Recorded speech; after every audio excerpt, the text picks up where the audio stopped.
shit. It's 9 o'clock. It's Thursday. What's going on, Mike? I'm excited, dude. I'm real excited.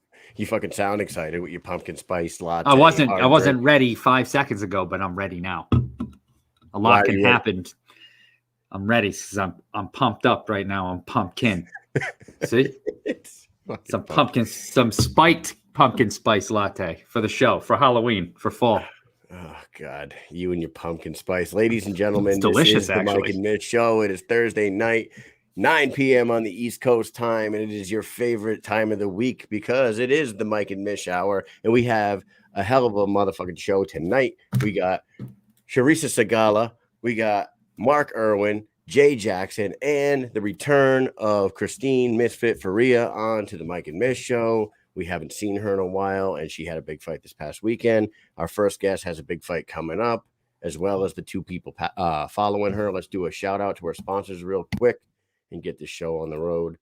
First up, we have the Fighter's Friend, ladies and gentlemen. The Fighter's Friend. Go to fightersfriend.com. Use Mish20 for a 20% discount on some medibles, some vapes, some CBD rubs, some sleep aids, some whatever you need to get yourself through. Go to thefightersfriend.com, use Mish20. Then get your ass over to nextlevelsups.com/Mike and Mish. Use promo code Mish10. Buy some supplements, test boosters, proteins, clean protein, sleep aid, brain food, all you need to get jacked and get all the ladies. And then last but not least, Massage Therafix. Go to www.holdenhandsmassage.com. If you are a soldier or a veteran, go see Jackie Holden. If you are a civilian, go to massagetherafix.com. Get yourself an appointment with Miss Jackie. After you get yourself a little jacked in the gym, smoke yourself some vapes from Fighter's Friend, and then go see Miss Jackie, and she'll work out all them kinks. With that said, we're going to go ahead and bring on our first guest of the evening. As soon as I get this fucking bullshit off the screen, here we go. And she will be making her third walk to the squared circle against Jessica Link at BKFC Wichita on October 23rd, next Friday. Next Friday? Yep. Yes. Say yes, Mike. Jesus. Is this on? Hello? Can you hear me? Yes. Yeah. Use your words. I'm sorry. My words? Actually, is it the 23rd? Yeah, it's the 23rd. It's the Saturday. Saturday. They're doing Saturday shows. You know what we're going to be doing? Pew, pew. We're going to be doing pew, pew with the Army that day. We're going to be firing our weapons, doing Army stuff, which is the last thing we want to do on the day of a fight. But here we go. Let's bring her on. Sweetheart herself. How are you, Charisa Sigala? Hey, guys. I'm doing awesome. What's up? Not much. End of the training. You're about to get ready for just the cool down week. So we had the privilege to see your last fight. You went in there against Pearl Gonzalez. You banged it out just like you did against Taylor Starling. This one also didn't go your way, but I got to tell you, man, people love you and they love watching you because one thing you do is bring it every minute of every round. So how are you feeling coming off the fight against Pearl and going into this next one? I actually felt really good. She didn't cut me, not once. I was like, I had bruises, but that was about it. I felt like there was things that I could have done, obviously, better to get in there. But she was doing good, keeping me out with her reach and making sure she used those jabs and more boxing. I was expecting more of a bare knuckle fight, which, is what I signed up for. But, she stuck to her game plan and she did what she needed to do. I definitely like entertaining fights, and that's what I want to give. So I think I was more frustrated because she didn't want to fight. I even stood there trying to get her to come to me, and she wouldn't come forward, not once. I was the one that had to engage every single time. So I feel like a lot of my fights is because I keep going forward because that's how I am. I just like being an aggressive fighter. That's just how I'm built. Yeah, and she didn't show anything like super spectacular that night. It was pretty standard, just like basic combos, 1-2s, jabs. Like she didn't overwhelm you at all. She stayed back and counterpunched the whole time. And I think that's why I got frustrated even more because I was like, I could have gotten in more, but my feet weren't with me still. I was like, okay, it's fine. You live, you learn. Yeah. What do you know about Jessica Link? She's a southpaw. She's taller. She's going to be 5'9", you know, nothing that I'm not used to. Everybody's usually taller than me, especially in this weight class. I think this is her first pro fight. Yeah.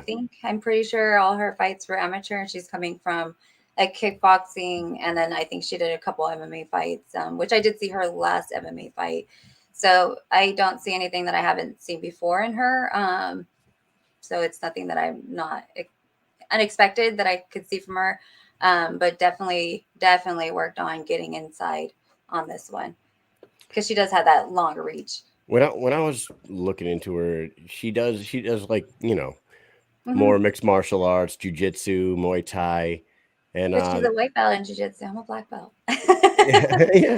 I was gonna say maybe she'll try to shoot on you, and you guys can turn that into something different. You could fucking. See, I'm like, hopefully she don't kick me. Like, I'll be ready for it. But I'm like, she likes to throw a lot of kicks, so I'm like, you can't do that here. So I'm wondering how much she's gotten out of that habit, because it's just one of those things we saw. Even when I did Knuckle Mania, there was the one guy who went for the double leg or something, and he took the opponent down, and it's like, oh shit, you can't do that.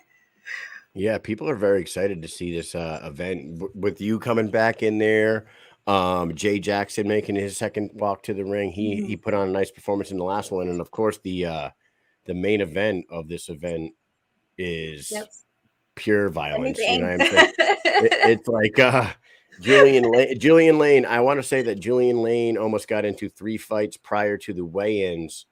At BKFC 19. He was the walkout right before mine. I'm like, dude, why? You took away all of our, Yeah, that dude, he goes out there and he bangs. Obviously, the "let me bang, bro" thing.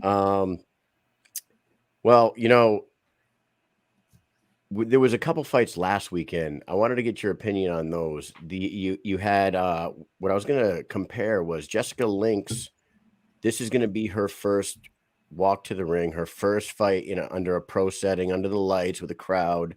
I don't know. Maybe some of her amateur fights were in front of a big crowd, but there was a debuter last week that showed up, put on a really nice show, fought 3 rounds and got doctor stopped. But, maybe the lights got to her a little bit. How do you think she's going to deal with the nerves, and compare it to like your walk at Knuckle Mania? How are you feeling walking to the ring? How she might be feeling?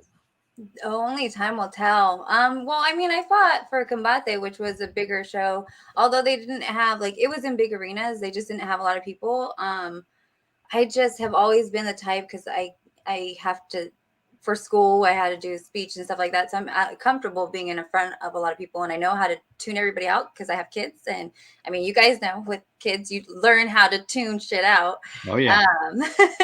So when I go, it's just go. But I don't know. Only time will tell with her, because I did sort of see that even in her weigh-ins. You could see she was a little nervous. I'm assuming you're talking about the Jade, and that's how I think you say her name. And Crystal, yeah. Yeah, Pittman seemed a little nervous. I saw that. She had the little twitches, but even when she was out, it seemed like there was a little bit of nerves in that first round with both of them. Yeah. Because that adrenaline, you could see the adrenaline dump. I'm like, why are they breathing so hard towards the end of that first round?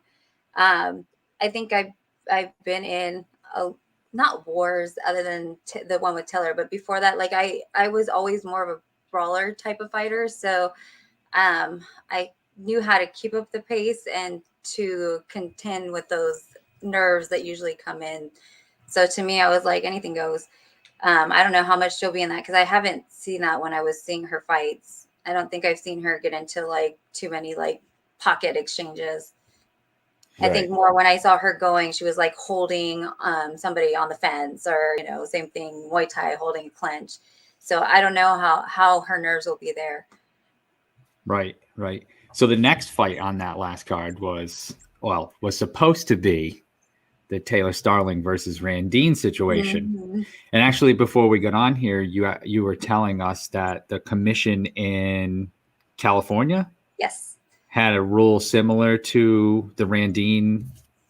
I'm not going to call it the Randine rule, but yes, the rule that they used where she could weigh in afterwards. Explain that to the people watching, because we were off the grid when you said this. A lot of people actually don't know because my coach actually mentioned it because when I forget the girl's name, but it was my first fight that I was supposed to fight for Combate Americas, which is now Combate Global. The girl weighed in pretty much like almost a weight class and a half above me. We were both supposed to fight. They were trying to find an atom weight fight for me. We agreed on straw weight, and then she came in. I think she was like 128, almost 130. So my coach mentioned how there's a rule that if she agrees with it, she can weigh in right before the fight and fight. So she would still have to dehydrate herself and continue to dehydrate until right before the fight. And as long as she weighs in at the 116 mark, we could fight. And I wouldn't have to weigh in again because I already weighed in at the contractual agreement. The commission said that was true, and she decided not to do it because she didn't want to weight cut anymore. But it's a thing. So this girl agreed to fight you at 115 and showed up at 128. Yeah. What the hell? It's on there if you search, because I think they still have me listed as one of their fighters. It's in the bio. It's in one of their news. What did she weigh in the following day, or did I don't know, because she didn't. Oh, she didn't agree to it anymore. Yeah, she didn't agree to it. Yeah, I can tell you that to catch weight, and my coach is like, no, because I'm smaller. He's like, no way, not in MMA, because she's just gonna lay on you on the ground. There's no way. I could tell you guys that I spoke to Randine's former management today, and I say former because they are no longer representing her after this weekend. I could tell you that a lot of stuff that Taylor told us last night about her drinking Pedialyte right after missing weight by 8 pounds. And like, there was a lot of stuff that went on, and there was a miscommunication between her and the commission and her management. And I'm not going to really like go too far into it, but she had many opportunities to lose the weight. She had the help that was there to help her lose the weight. There was a nutritionist on site that was ready and willing. The same nutritionist that got Misfit and Josh Watson to weight was done with Josh and done with Misfit, and all her time was committed to help Randine. And according to the people I talked to today, Randine and her coach did not want that person's help. They didn't want anybody's help. And it sounded like she quit before she even showed up, to be honest with you. And she was very unprofessional from what I understand. And then there was like some sort of dollar agreement, percentage agreement that they were trying to work out with her. And she was basically like, nah, fuck no. You guys can fuck off. I'm not giving you any of my money, which is funny because I don't think she got paid anyway. So yeah. As a fighter, that's so frustrating because, I mean, like I said, I've had that happen to me. It's like you go in, you put in a lot of training, especially because this is a bigger show. So you want to be put on a platform that here you go. Whether you win or lose, you're put on a platform. And BKFC fans are forgiving as long as you go out there and you put it all in there. As long as you're going out there and giving them an entertaining fight, they want to see you back just as much as Feldman and Shook will bring you back. So, for me, for the smaller shows, it was one of those things where you get ready for a fight and then you're told somebody falls off, and then you get ready for another fight and it comes down and you go to the actual, because I think I had like 2 or 3 opponents before this girl that had fell through for me. So it's like you're constantly in these weight cuts and getting ready for a fight, and then to show up and to have that happen, it's like, man, I have to wait again. And I think that was towards the beginning of like my MMA career. It was like my second or third fight. It might have been my third. So it's frustrating. I feel for Taylor. You know what blows my mind? I'm watching you talk right now, and like we were at your last fight. You guys are the fastest healing people I've ever seen in my entire life. Like you said, you didn't have any cuts, but you had a lot of swelling on your face. When we talked after your fight, you had like swelling around your eyes or on your forehead. And like just the other day, Crystal Pittman got her eye, but you saw her eye was like blown out. Like 2 hours later, it was like it was just stitches, and then 2 days later, and a black eye. Yeah, 2 days later, she barely looks like she was in a fight. It blows my mind. Those pictures that you posted with the thing were from like 2 weeks after the pro fight. Yeah, it's crazy. So, nothing. Yeah, it's wild. It's freaking wild, man. It really is.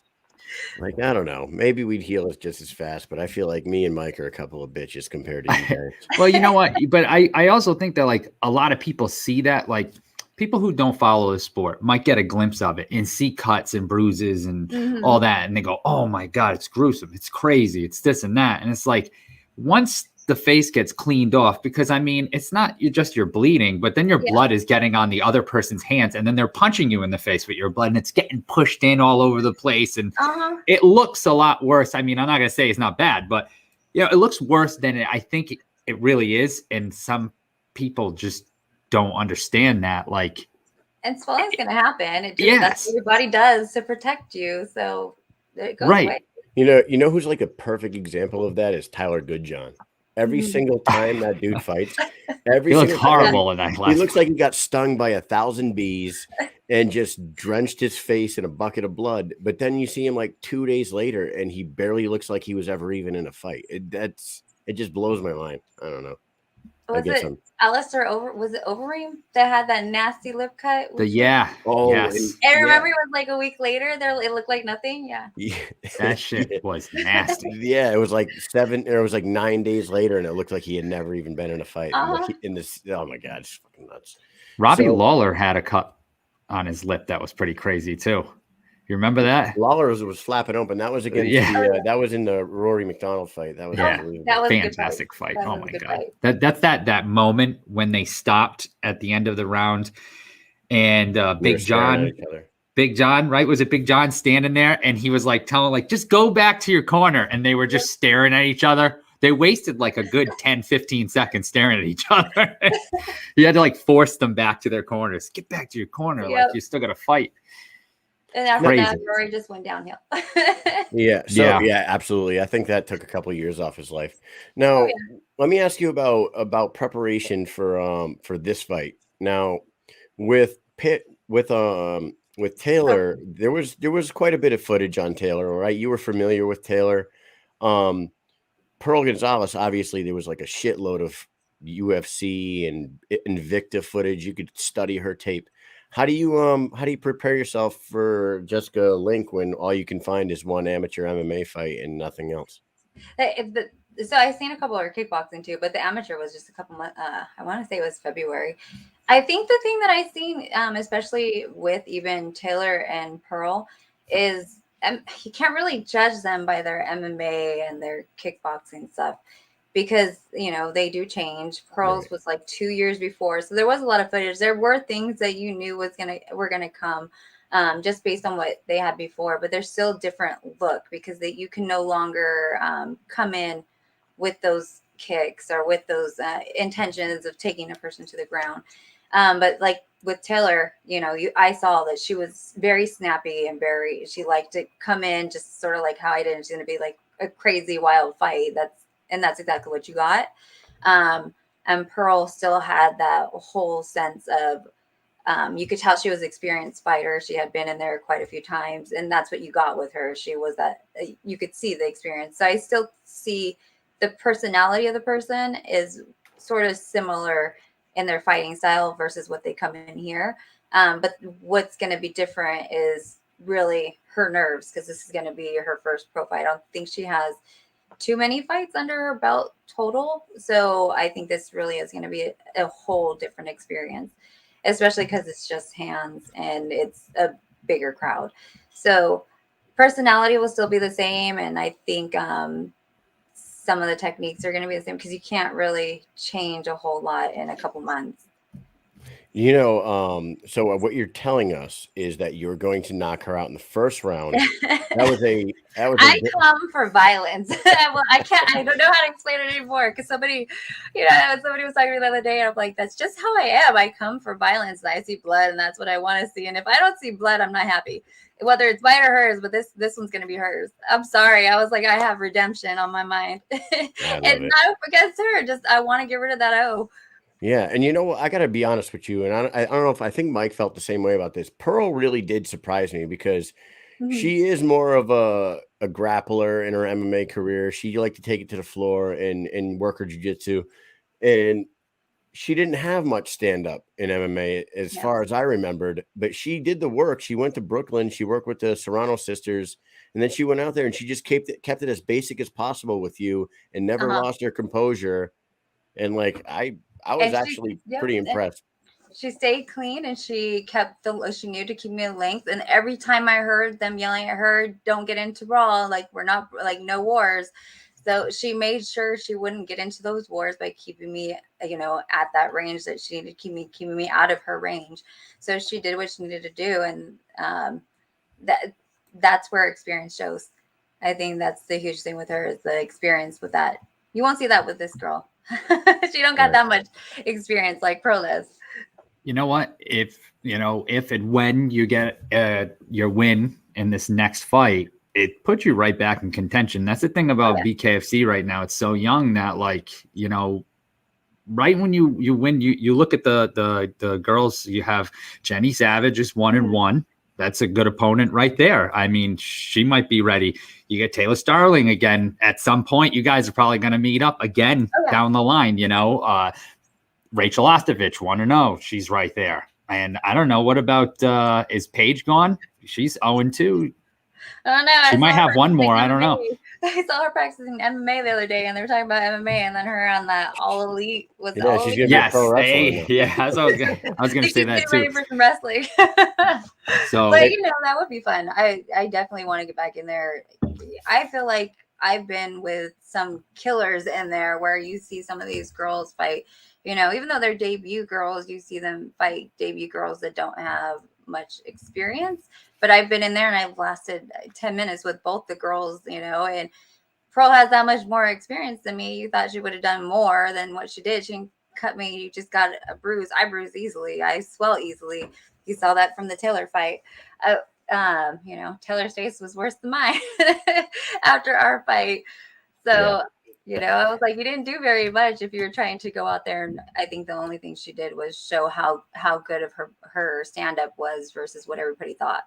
That was our first female fight we saw live, right? Oh, really? And that was insane. That completely blew our mind. We're like, holy shit. Taylor or the Taylor? Oh yeah. It was insane. That blew the roof off that place. I mean, Knuckle Mania was pretty awesome from start to finish. There was all great fights there, but that one, that cranked it to 11, and it never came down after that. They should have gave you guys a bonus for fucking hyping the crowd that night. Did they? We got a bonus. We got fine. Dude, we definitely, anytime they talk about her, they're going to talk about me. Anytime they talk about me, they talk about her because that fight just, I don't know how many people tell me, if they talk about BKFC and somebody doesn't know what BKFC is, they pull out mine and her fight because it just shows you, this is what BKFC is. Yeah. Is people just stand in the pocket, throwing hands. That's what it's meant to be. Not all of them are like that, but yeah, you're the fight that people go to. You're that example to make people want to see more BKFC or bare knuckle fighting. Yep. Watch this fight. I mean, that's awesome. Yep. It really is, yeah. And when Mike was rattling off names, Mike, you didn't even mention Mason Wong or however you say her name. Yeah, she said it right. I say it wrong, I think. She says it. Jean. It's that French Canadian. You didn't say Wong or Pittman last week. Those are both future opponents as well. True. True that. Before we do it, do 115. I was like, I'd love to be 115 because all the girls are so much bigger than me. But I mean, I'll go in with that's probably going to happen. It'll happen at some point. As they keep stacking the roster, more and more of those girls that are signing for the 125 division belong in 115. Oh yeah. So as they keep signing them, and they'll get their numbers up and they'll get that 115 going. Before we do a quick speed round with you and let you get out of here, what did you think about Misfit's return Saturday night? I like Misfit. I like her a lot because that fight with Taylor, Misfit was on over there by my coach yelling at me, telling me combos to throw at Starling at the very end. I'm glad she's back. I think it definitely puts, more talent inside that 125 division, and it shakes it up, and it just, she's where she's supposed to be. She fought hard with Ferea. It was Ferea and Peralta. You saw that with them, and so it shows the different types of fighting styles that are in there, and how much we put in there. And I think she's been training for so hard for her to get a fight. I know how hard that is. So I love seeing her in there. Yeah, she did. She showed up and did exactly what she was supposed to do. And then she called out Beck Rollins, which was nice. So I don't know if that'll happen, but that's a fight everybody wants to see too. Hell yeah. Mm-hmm. Hell yeah. And we're going to do a quick speed round with the sweetheart real quick before we let her get out. Charisa. Don't mess it up, man. Charisa Sigala. You said it right in the beginning. Charisa Sigala. Speed Play round. my mama. Number 1. Here we go. You've been tossed into an insane asylum. What do you tell the people there to prove that you don't belong inside? Oh God. I don't think anybody would believe anything I have to say. I don't know. I fight people with Call my my bare kids. Call my kids. Call my kid. That's good. They probably keep me in there. Be like, nope, she belongs in there. Yeah, I'm a mom. How old are your kids? So my oldest, she was with me at the Knuckle Mania. She's almost 20. My son's 15, almost 16, and then my youngest, she's 13, almost 14. Oh, they're letting you stay in there for at least a night or Oh two. yeah. Oh, not if you want to eat, because Mama pays the bills. Hey, listen, some little Velveeta shells and cheese ain't too expensive. The tough ramen. They just have all their friends at the party kick in for some pizza or something, at least for a couple nights. You know. Well, Mike knows what this is like. Of course. My son can't live without me. Mm-mm. My mom's been in the insane asylum for a long time. I'm just kidding. Hey, I might actually want to stay there because it'd be a vacation from the kids. Yeah, right. It actually would be nice and quiet and get a full night's sleep. I get fed. I wouldn't have to cook dinner. It's perfect. They probably Absolutely. have pool tables and foosball and stuff. I mean, come on. It's a nice little vacation. Books to read, be in the corner somewhere. All right, number 2, Mike. Let's go. All right. What's the worst thing you did as a kid? Oh man. I mean, I got into fights when I was younger. My mom used to get pissed off at me all the time. I was bad. I smoked when I was like 12. I lived in Wisconsin. Are you saying cigarettes or weed? Yeah, both. You know. Par for the Normal course. shit. Yeah. All right. Oh, you never shoplifted CDs from Caldor when you were 14? Oh God, no. Oh, that was me. We had cassettes, but we did have CDs too. But around there was more cassettes. Singles. There you Remember they go. had like the singles rack? We used And to then make the our own. B-side? We used to oh yes. What is the worst thing a person could put in their bio on a dating app? Oh God. I've never been on dating apps. I would just anything that you put on a dating app, I just would go away from it. I guess maybe I won't pay for your dinner. I don't know. Looking for some booty. How about that? Oh, there you go. Just straight up Looking for asking the for it beach. in their bio? Fucking Are all scumbags. emojis? That's for Tinder, isn't it? If you talk in all emojis, Yeah. Yeah, it's like Eggplants and- hieroglyphics. can't do it. All right, Nowadays, go for I guarantee you, there's plenty of them out there where it's all emojis. it. Go ahead, Mike. All right. What was your favorite Halloween costume of your adult life? Oh man, any of those sexy costumes. I always did. Like, I have a gangster one. I have a freaking the little nurse one. My favorite actually would be the Queen of Hearts. I love Alice in Wonderland. I've always been in love with it, and I had a Queen of Hearts one. And there's pictures on the internet? Maybe. If not, I still have them somewhere. All right. And last one. What is your most recent guilty pleasure? Oh God. I love Swedish fish, and so when Man. I love candy. I haven't had my biggest guilty pleasure, which is my Portos. There's a little Cuban bakery over here called Portos. They have a cake. It's called milk and berries. That's my favorite. Yeah, I always do that for after my fights because if I eat one, I won't stop. Mike's is pumpkin spice. Oh God, no. Yeah, yeah. Look at this. I'm not a coffee drinker. A lot of people get like what? I'm like, yeah, no coffee. Yeah, this is alcohol. This is has alcohol in it. I Spiked hate pumpkin. latte. Don't it's encourage him. delicious. Don't encourage him at all. It's delicious. All right. Go ahead, take a minute, shout out your sponsors. We put them at the bottom there. We thank you so much for coming on, and we look forward to seeing you October 23rd against Jessica Link, doing your thing again. Take a minute, shout out whoever you want to shout out.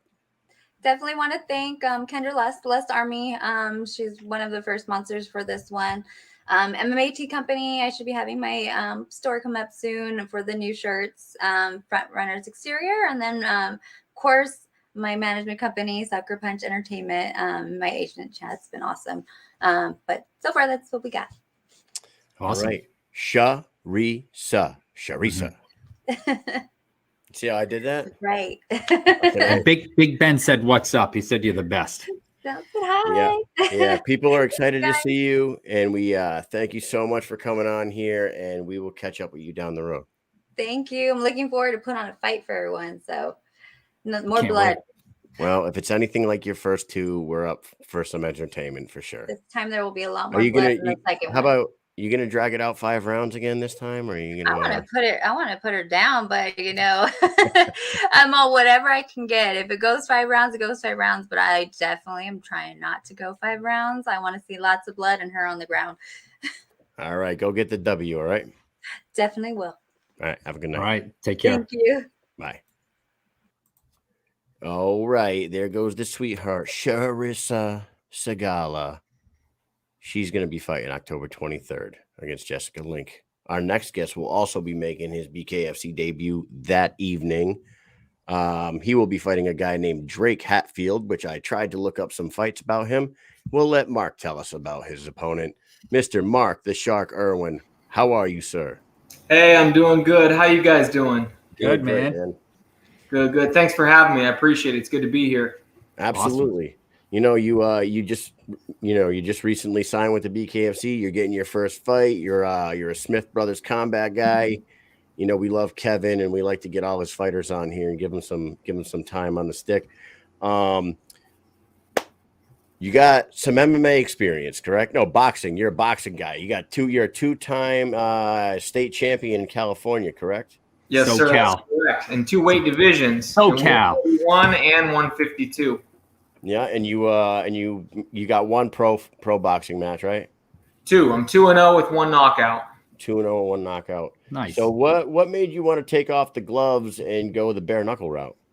That's a good question. So I've done a lot of different martial arts. Boxing is my first love, and it's definitely my forte. At the beginning of the year, I was watching YouTube, and I went on this rabbit hole. I was watching a bunch of bare knuckle FC fights, and I watched about 5 or 6 in a row. And I was entertained for sure. And I was watching it. I felt like I could beat a lot of the guys that I was watching, right? And then the next day, by chance or what have you, I see that BKFC is having open tryouts in Plant City, Florida, which is about 30 miles outside of Tampa, right? And I don't know. I took it as a sign, and I bought myself a plane ticket that day. And 2 weeks later, I was in Tampa Bay. I made my way out to Plant City for the tryouts. I think 100 people signed up, 50 people showed up. They said they were going to give out 5 contracts. I got one of them, and now here we are. So I'm really excited to be making my debut with the biggest bare knuckle organization in the world, and I can't wait to go out there and put on a show for you guys. So you went to Alabama, right? Were you Correct. in Alabama? That was at the Birmingham show. So, because we had talked to Kevin Smith, and we were supposed to catch up with you at some point, but we just what happened? We were supposed to catch up with you. The night went on. I think we're going to talk to you afterwards. The whole Brandon Lambert thing happened, and you ended up in the video. You're in the video. You ever see that video of the Brandon Lambert scuffle and stuff? So yeah, you're in there. You're near the stairs when they're taking out. I think they were taking out Robert Washington, and you're just kind of walking, what the hell is going on? Yeah, I saw the whole thing. It was crazy. Yeah, you're definitely there. And then we were supposed to talk to you after Jay Jackson, and you were talking to Susan Singari, I think. Gotcha. And we ended up talking to Jay Jackson, and then we just never talked. No, and I was yo. What happened was we ended up running out the building to go catch Robert Washington in the parking lot so we can do an interview with him about what the hell just happened. For sure. And we ended up out there for another 45 minutes to an hour. Yeah. No worries. Well, I'm glad we could circle back and make it happen. Hell yeah, man. So you're going to be fighting in the 145-pound division? Is it 35? 35. Oh, dude. Awesome. So 135, that's right, 135. That is a stacked ass division. Yes. And my God, that's got to make you real hungry to see, you got Johnny Bedford. Of course, Johnny Bedford's the king there. And you got Kid Gotti, but you also got, David Diaz and Travis Thompson. You got some studs in there. And now you throw yourself right into the mix. And like Mike was saying to Charisa, Reggie Barnett. Yeah, that's a hell of a division.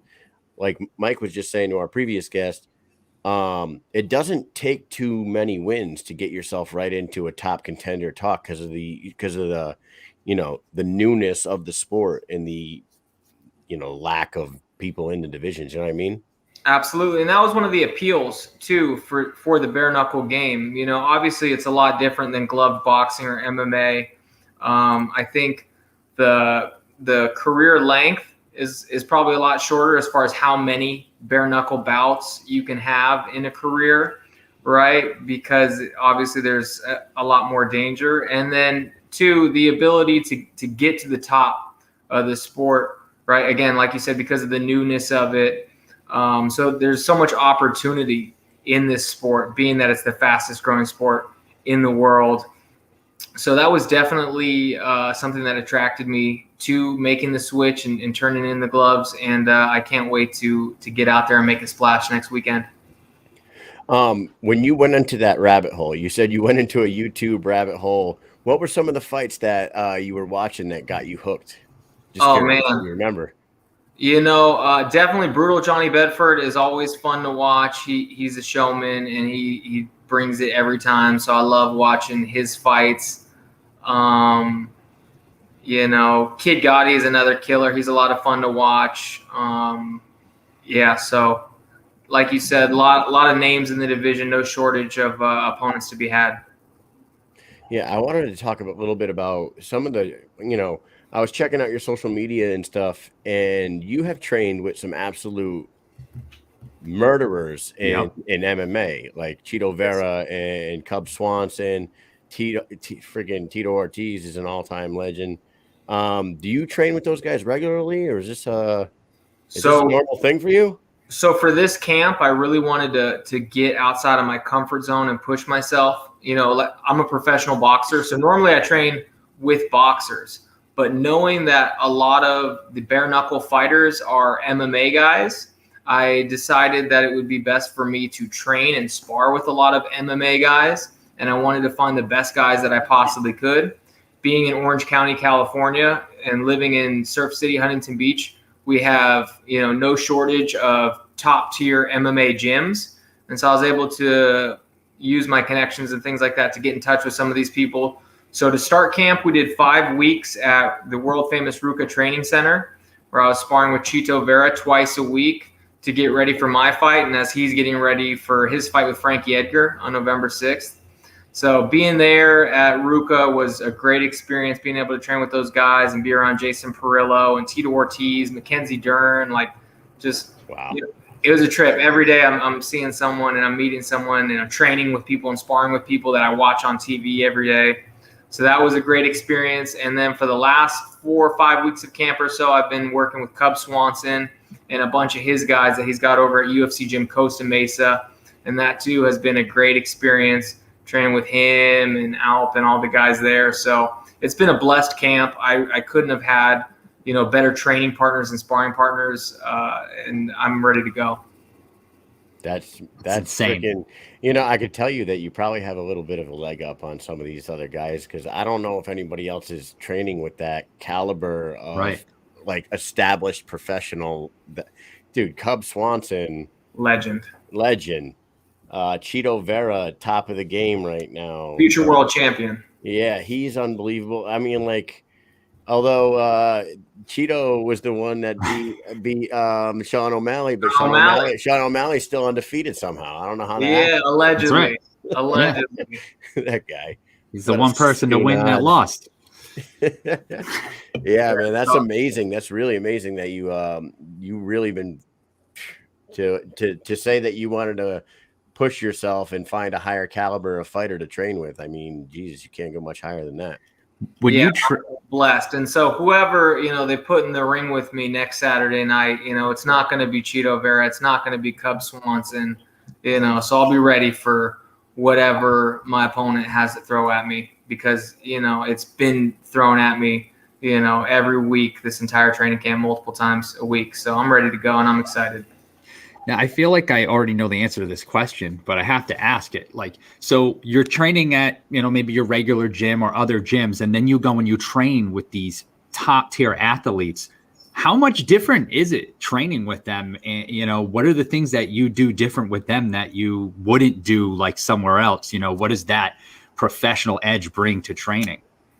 Well, most of the work that I do with those guys would be sparring primarily. And so just having that level of skill in sparring and facing it, every week definitely has helped elevate my game and get me ready for this bare knuckle debut.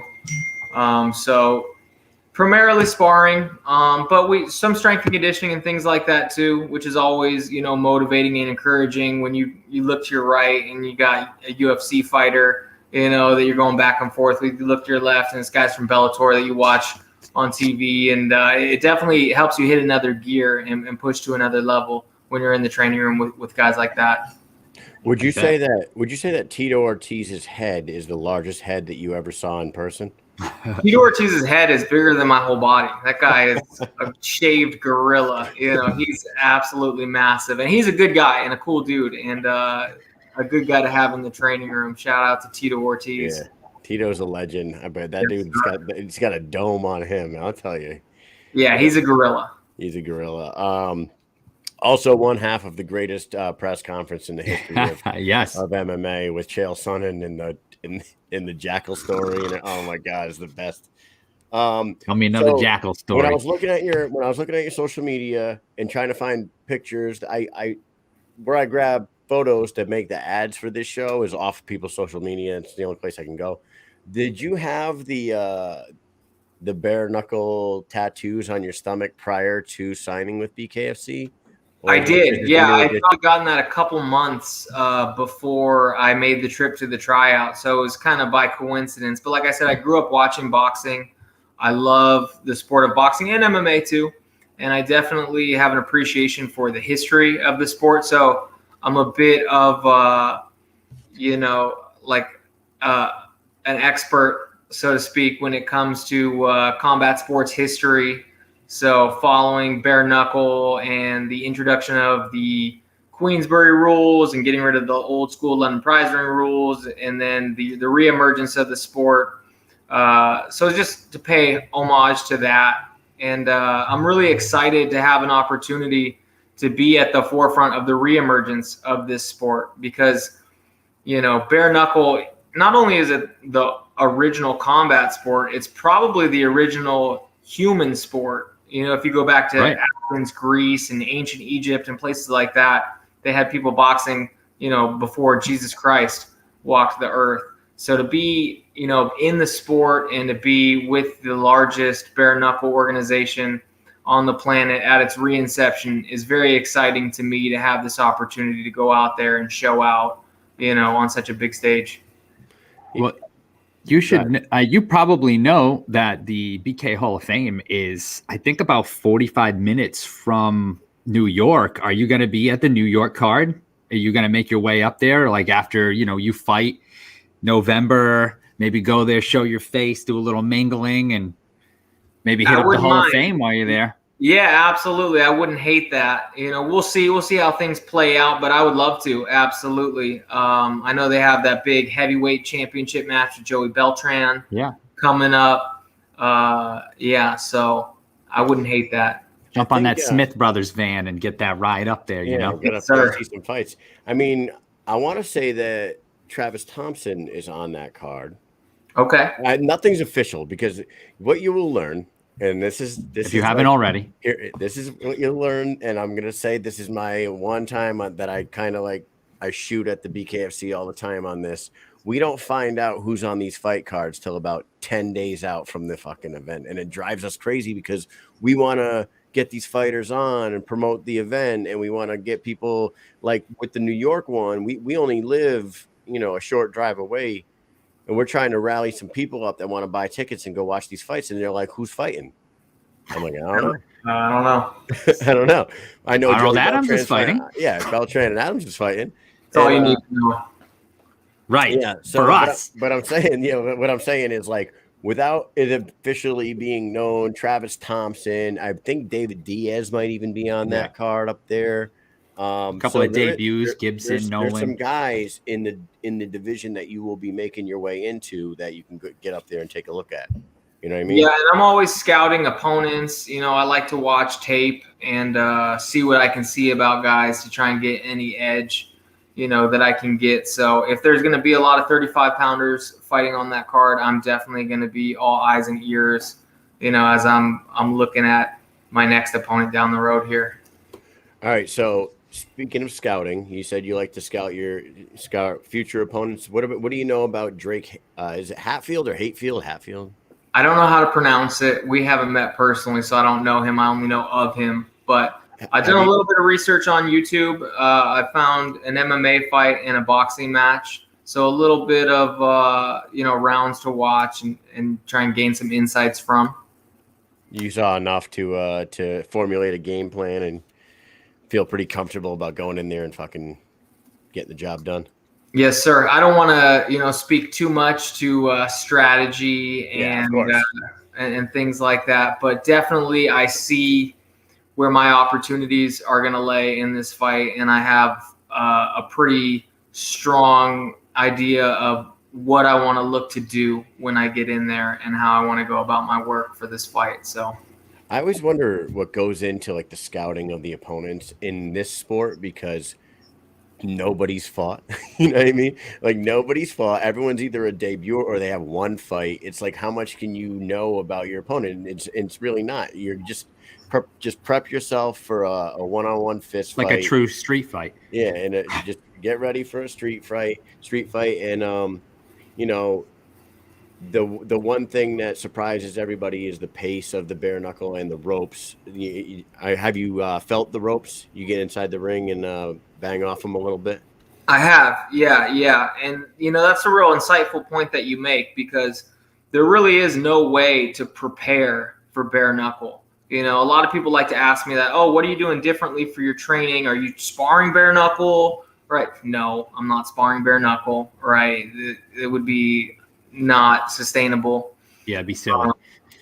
So, really the only way to learn the bare knuckle game is to get in there and do it, so it'll be a learning experience for me, being my bare knuckle debut.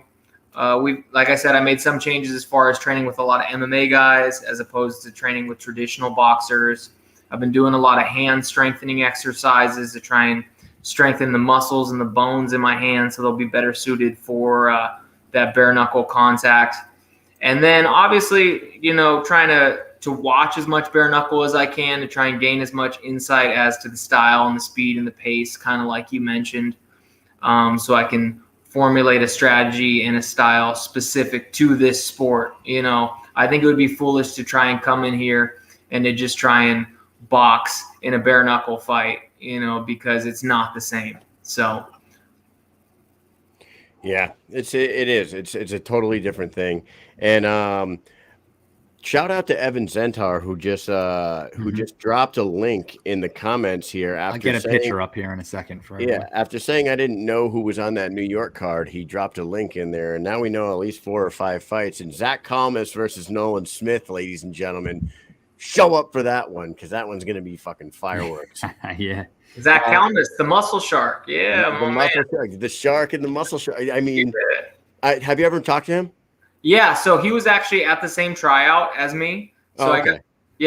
Jay Action Jackson was at my tryout. I have a good relationship with him. I met Zach Kalmus, and Zach Kalmus fought at the Birmingham, Alabama show, which I was in attendance for. So I was actually hanging out with him in the locker room as he was getting his hands wrapped and getting ready for his fight. Right. That's right. He fought at that card. Yeah. That fight, people went crazy. The whole house, the roof was on fire for that fight. He stole the show. He didn't get the decision that he wanted, but I think he won a lot of fans in that performance for sure. He's a freaking Terminator, because Bobo was hammering on him and just kept dropping him, and like it would get to like the 6 count, and he still wouldn't be on his feet, and the guy would get to like 6, and then all of a sudden, boom, he'd be up 7, 8. Show me your hands. You want to continue? Fucking every single time, the guy was amazing. I gotta tell you that me and Mike had several conversations with Zach those couple days, and he is one of the most interesting characters I've ever met in my life, and he knows Awesome more guy. about sharks than anybody I've ever met. He really dove into that nickname. He was telling us all about it, right, Mike? Oh yeah. Oh He's a yeah. character for sure. Yes, he is. Man, I'll tell you. I love that guy. You, Jay, Action Jackson, and Comas all came out of that tryout, huh? Derek Finley was there. He came out of that tryout. A lot of guys. Wow. So Yeah. they had a good batch of fighters down there that day. I got a good shot of Calmus I made here. Hey. We're gonna need a bigger Look at that. Oh, boat. yeah. You know what? What a guy. He only lives about an hour from me and Mike. We should definitely go out on the water with him or something. That would be a freaking hilarious day on the water. Get some footage. Absolutely. Yeah, man. Well, we look forward to seeing you. Shout out to Smith Brothers Combat Sports. You guys are awesome. I mean, they got to have the biggest roster of killers in the BKFC, I would think. And you got you making your debut. You got Jay Jackson in the co-main. You got Lorenzo coming up in a title fight. Things are going good for the Smith Brothers Combat Sports. So shout out to them. Shout out to you. What we're going to do is ask you 5 questions, not different questions than the ones we just gave Miss Sigala, but we'll throw your sponsors at the bottom and we'll do a quick speed round with you. Ready? Appreciate that. All right. Have you ever broke something at someone's house and then left without telling? Oh man, I mean, I'm a bull in the china shop, so no doubt, without a doubt. Yeah. What was it? I mean, when you get punched in the head as much as I had, your memory's not super sharp. So, off the top of my head, I can't recall, but guaranteed, yes to number 1. I've definitely done it several times, and I can't tell you one of them either. But I could tell you, and I'm just going to go off on a little thing right here. Have you guys ever?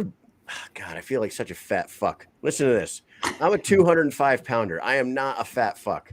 I have broken 2 toilet seats in my house since I've moved here. Is that weird?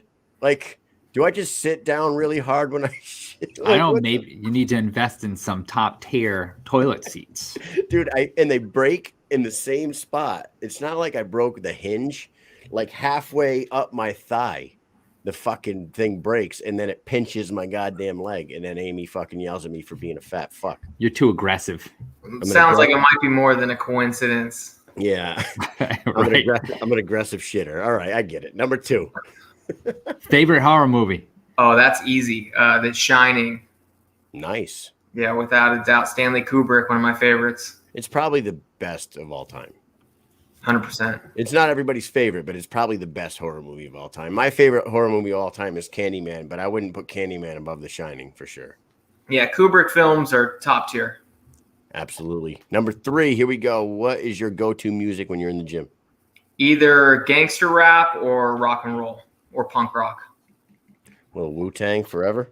Oh, yeah, absolutely. Anything that goes hard, anything with an attitude. So rap, rock, and punk rock for sure. Yeah, you quoted Lloyd Banks recently, so I saw you. Yeah. So, good stuff. Yeah, absolutely. Yes, sir. You know your hip-hop. So, and you're from California?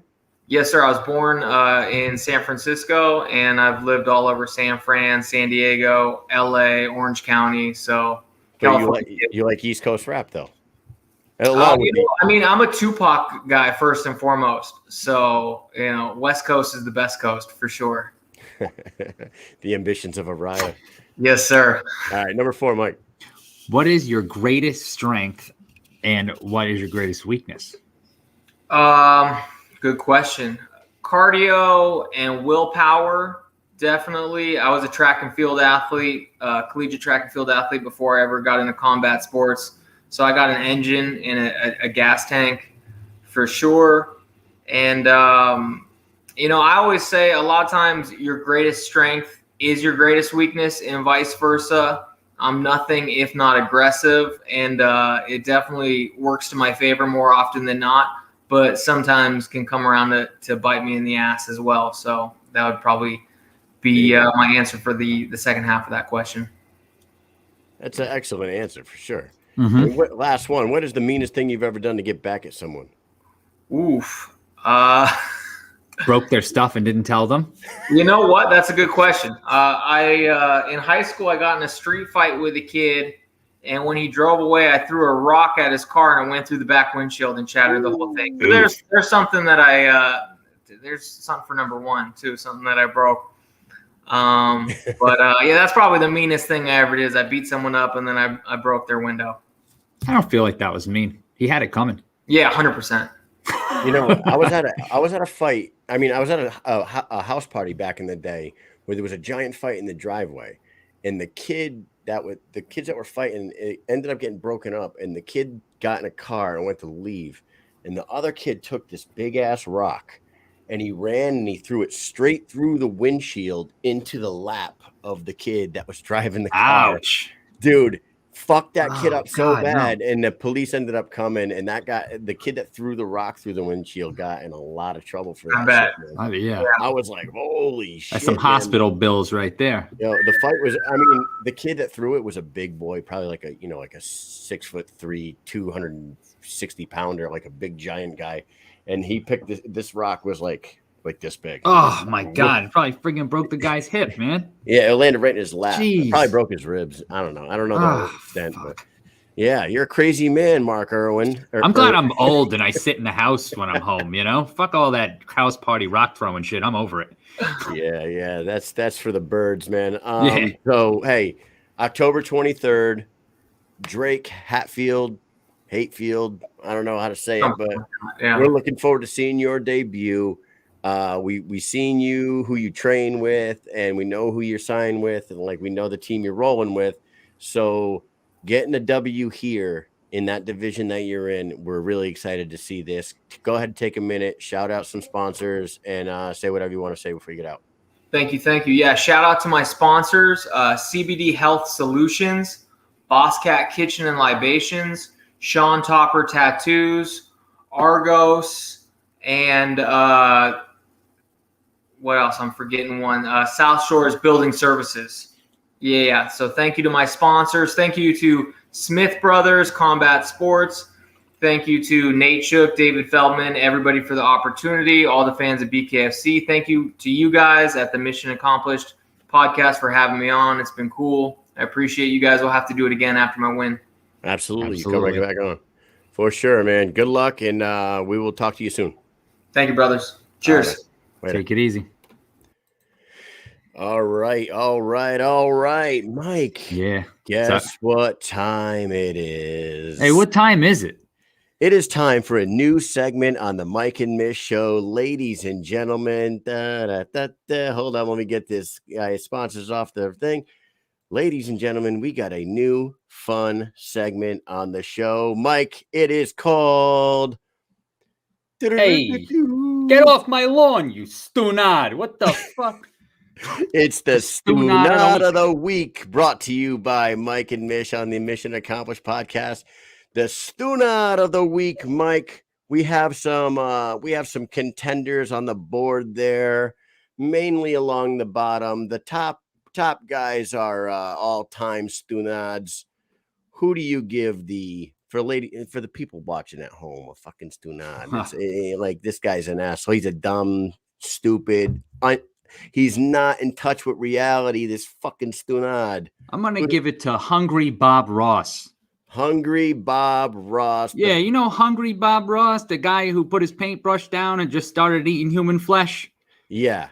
Ladies and gentlemen, that idiot. The Stunad. What's wrong with that guy? The Stunad of the Week by Mike and Mish goes to Violent Bob Ross, Luis Pena. What a fucking Stunad this guy is. He got arrested once again for domestic charges, and I'm going to go ahead and throw this up on the screen real quick. Give him one Jamie of these. Driver put it up. Boom. That is a healed bite mark by Violent Bob Ross. This guy. What has gotten into these guys over the past couple of weeks? Him, John Jones. I mean, sheesh. You know, my runner-up for Stunad of the week was absolutely Randine Ekholm, who showed up unprofessionally in Billings, Montana, and that whole story is a goddamn fucking disaster. And if Bob Ross wasn't out here going cannibal on his girlfriend, the Stunad of the week would absolutely be Randine. But good for you, Randine. You didn't win it this week. Violent Bob Ross got it. Yeah, a.k.a. Hungry Bob Ross. Hungry Bob Ross. Somebody feed that guy. Give We're him some be candy. doing a Stunad of the week every week. You know, it's a nice little addition to the show because Maron, you know how me and Mike like to pick on these fucking morons. So, anyways, up next on the show, one of our favorite guys, Jay Action Jackson, who will be making his return to the Squared Circle October 23rd in the co-main event against Isaac Doolittle. Let's go check him out. There he is. Yo, what's up, Mish? Straight from the multiverse himself, Jay Action Jackson. What's up, man? How are you? I'm all right, guys. What's up? Just chilling, man. Chilling. It's like 10 o'clock. I'm old. Trying to go to bed. Oh, shit. It is 10. Yeah, I'm done. 10 o'clock. Yeah, you're right. I'm done with this shit. I want to go to bed. I'm just kidding. What's up, guys? You know, man, it's good to see you again. Good to talk to you again. You showed up at your debut. What was it, 2 months ago now? Yeah, about July. That was my birthday gift. Nice. Birthday gift. You had the best knockout of the night. I don't give a fuck what anybody says. That was the knockout of the night in our eyes. I thought it had much more of a story to it. You popped him with the right hand after a back and forth war. It was awesome. Oh man, that's very good. I'm excited, guys. Oh man, dude. Dude, that was amazing. I was happy about the turnout for that. I'm not gonna lie. Damon Bell was a fucking beast still, and I appreciate him sharing the ring with me. But yeah, you know, just a great fight, and super happy about it. I was happy about the turnout. I was like, okay, you know, I watch about 3 times a day. And you obviously impressed not only the audience and the the people watching on TV, but you impressed the brass enough for them to get you a co-main event spot here. This is a big deal for you. Awesome. Yeah, man. I found out yesterday because we found out everything last minute. And I found out on Instagram, I'm like, co-main event. I'm like, what the fuck? I got to call Kevin and, and tell him thank you. And, I appreciate BKFC for having the confidence to have me back as the co-main event for my second fight. And I promise to you and all the fans of BKFC that I'm going to try to put on another good show. I want, I love to fight and, all good vibes. I know you guys want the shit talk, but I don't do it. But, I just want to I just like to fight. I'm from, I live in Bay City. Tough man. That's where Tough Man came from, and we're just some fighting motherfuckers around here. So, it's in me. So I'm going to try to go in there and prove to the BKFC fans and BKFC and Dave and Kevin that you put the right guy as co-main event, because I'm going to go in there and I'm gonna fight. You're just gonna absolutely snap your fingers and have them vanish. Like, boom. Just like it's all action after that. I mean, once the bell rings, all action. So, well, you're in for some action with Isaac Doolittle. He is a brawler. He's 2-0 in bare knuckle. I think only one of them was in BKFC, if I'm correct on this one. But he does come out and he will slug it out with you. So I think you're in for a nice little scrap. I know. Just a perfect way to get yourself a second win. And you are in a division that now is pretty stacked, man. You got a lot of killers starting to line up in that 185 division. You got Yuli, you got yourself, you got O'Shaughnessy, you got Zion. It's looking really good for you right now. So you got to feel pretty good going in there, right? Yeah, the 85 division's always stacked, man. And I'm watching them all, and I'm just happy to be part of it. And wherever from Doolittle to Zion to all these names I'm Oh, you gonna got butcher. So I'm you not got gonna butcher Dyer. these names. We You can got Yeah. you got O'Shaughnessy. Riggs, you got fucking Mike O'Shaughnessy, Cochran, Richmond, Ryan Jones. Mike Richmond, you got Oh yeah, Mike Richmond. you got Daytona, just it's a stacked division. So that's what I gotta stay Jesus, training. yeah, Jared Warren. You got fucking Yep. Terry Janoski. You got freaking Josh Dyer. That thing, I'll tell you right Melvin now. Gillard with a sandwich. Melvin You know what Gillard. I mean? Jesus Christ, we got to stop. There's too many. You got that dude who like boxes fucking towel cardboard Richard towel pieces and fucking jumps over fucking poles and shit. Who's that guy? Richard Dude. Carson. Was that Richard Carson. Yeah, that's what it is. Yes. That's right. That guy. He's the You got that guy. He's the got cure. Ryan Jones, just a bunch of them, man. And Paper that's- towel. I'm just ready to go. I just try to stay ready. I've been training since probably I think that week after my fight. I was back in the gym on Monday, and just to stay prepared because I didn't know what was going on, and got me a call, and I'm about to go against Mr. Doolittle from Kansas. So I'm like, all right, let's go. Now, you've been training up in Michigan? I'm training in Burns and Michigan. those guys still? No, I mean like independent trainer right now. Went back to Saginaw, trained with a couple boxing places in Saginaw, and doing a lot of independent training. Since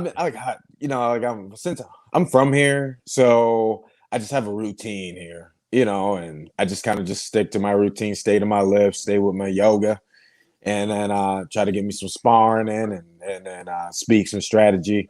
I still work with, believe it or not, even though I'm in Michigan, I still work with Jurgenot. I still work with Keon. Those guys in Florida, they send me advice every single day, of stuff that they want me to do. And I just kind of been working. I worked the training camp that way. Now we're in the last week. So I'm mellowing out.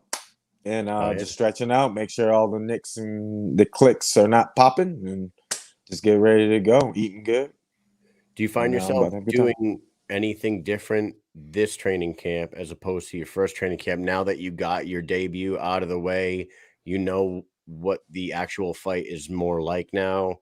After stepping into the squared circle, has your routine changed at all? Did you adjust at all? No, like yay and nay. I just some yeah maybe, because it's stand up, So I just worked a lot of stand up, and I was dancing around and just make sure my balance was all good, and just make sure my hands are conditioned. Work on hand strength and work that net. Yeah, and just make sure the head's moving and stuff like that. So I want to say, yay, like it was different, but like nothing out of the ordinary different. Okay. Like if that makes any sense. Like when I did that last training camp, I was kind of in waiting for about 4 months. So I was doing a bunch of shit. Like I was doing jujitsu, I was doing this, I was doing that. And then this time it was just like, all right, work, okay, I got the feel. I know what I'm dealing with now. It's a fight. So, worked on my Greco, work on the upper body wrestling, work on some head movement, work on some boxing, work on some clinch, and, and work on keeping good vibes. Working on staying focused and just knowing that this is going to be a fight. This ain't boxing. This ain't MMA. This is bare knuckle boxing. So, just keeping that mindset that this is a whole new sport. It's a different sport. So don't take it like MMA. Don't take it like boxing. Just take it like a fight. So that's kind of pretty much what I did for this training camp. Nice. Little Jay Fish. You see Jay Fish? Everyone, yeah. I still chat with him. Still running the fish. And then worked a lot. Like I said, worked a lot in Saginaw, and then like I said, then just stuck with my yoga, stuck with my strength and conditioning. Worked in Stanford a little bit, which is about north from where I'm at, and worked a couple private sessions for about 2.5 weeks, and just kept it going. Running my miles. Keeping my 3 miles on deck. On point, and now we're at that last week, and all of a sudden yesterday will come, and I'm co-main event. So I'm like, oh wow, okay, so let's do. Now we're moving up now. We totally moved up. I can't tell you this right now. When I started this journey in January, I wouldn't tell you in October I'd be co-main event for a BKFC card. So the it's heavyweight championship. It's crazy. It's No, nuts. no, Mike, you're wrong. Oh, I'm sorry. I'm totally wrong. Actually, he's on the Julian Lane. Yeah. My mind is he's fucking Stu. I'm a Stu Nod. New Stu Nod of the week. Me. You're in New York. You're in New York, man. We're going to Kansas. We're going to Wichita. A 7-nation army couldn't hold you back. No. Yeah. Jay, do you cut a lot to 185? It looks like you walk around almost exactly the same size you step on the scales at. Is it? No, it's like 200. I cut from about 200 pounds. So you cut about 15. 15. That's not bad. Do you Multiverse FC still? Yeah, you're still heavily involved. Yes, I am. Yes, I am. At the same time, you're doing your training camp. Yeah, yep. I'm doing a lot of shit. And the Multiverse FC grew a little bit, of course, because of the BKFC fight, and now I'm training my ladies. My Tuesdays and Thursdays, I train my ladies, and they love it. And I appreciate them always coming in. They buy my t-shirts and stuff like that, and I give them about an hour of some good, decent unarmed combative training, mitt holding, and just good conversation, sharing my stories and stuff like that. I've traveled a lot, fought a lot, so it's just like, all right, cool. It's been going well. I'm not gonna lie, I'm super blessed. I appreciate my clients that come in and enjoy my training. What did you think of the Joe Riggs Melvin Gillard? Did you think Riggs was going to get Gillard out of there as fast as he did? That was a 185-pound bout as well. It was sad for me, man, because Melvin Gillard, I've looked up to him since I was a child, and then then I was in Mississippi. And I was backstage with Jay Fish, and he was back there. And I've seen him, and I've seen both of the screw overs because I was live. I think the first screw over I was actually ringside, and I was like, "Damn, that sucked." And then I was backstage for the last screw over, and that sucks. So it broke my heart, to be honest. I thought it was just a fast turnaround for a fight like that. Go against Briggs, after 2 months. But Melvin Gillard's a beast, and I'm not surprised that he did that. Was I surprised? I mean, just because of the fast turnaround, I'm just more like disappointed. Just to see it go down like that. But that's the fight game. I didn't think Jose Aldo was going to get knocked out in 4 seconds by Conor. So, yeah. I guess so. I mean, it is what it is. Yeah, you would think that if the BKFC wanted to introduce a 185-pound title right now, put in a Joe Riggs, Dakota Cochran, Joe Riggs, Yuli Diaz, they could really throw a belt in the mix now. And then have something for all you guys to be working towards. You know what I mean? I wish they would just put a belt in each division and dangle that carrot in front of everybody so they stay more active. I mean, I really want to see Mike Richmond fight for that belt against Joe Riggs. I think that's what's going to come up next. With my fan heart coming out. That's what I think we might see next is, Mr. Riggs versus Mike Richmond. I think that's going to be a great, that'd be a phenomenal fight just with his performance against, Daytona. Dakota. And I think that'd be a great matchup too, so, and then like I said, we got Lane now in the main event at 185, going against the Caveman. I mean, I don't know, man. I think just the 85 division is so big. That's the reason why I think that's the reason why it's taking so long. Because we're organizing so many fighters, in our Yeah. division. I mean, that tournament's It's crazy. will be freaking huge. But hey, I'm just happy to be part of the mix. I'll tell you right now, a Mike Richmond Joe Riggs fight is I a know.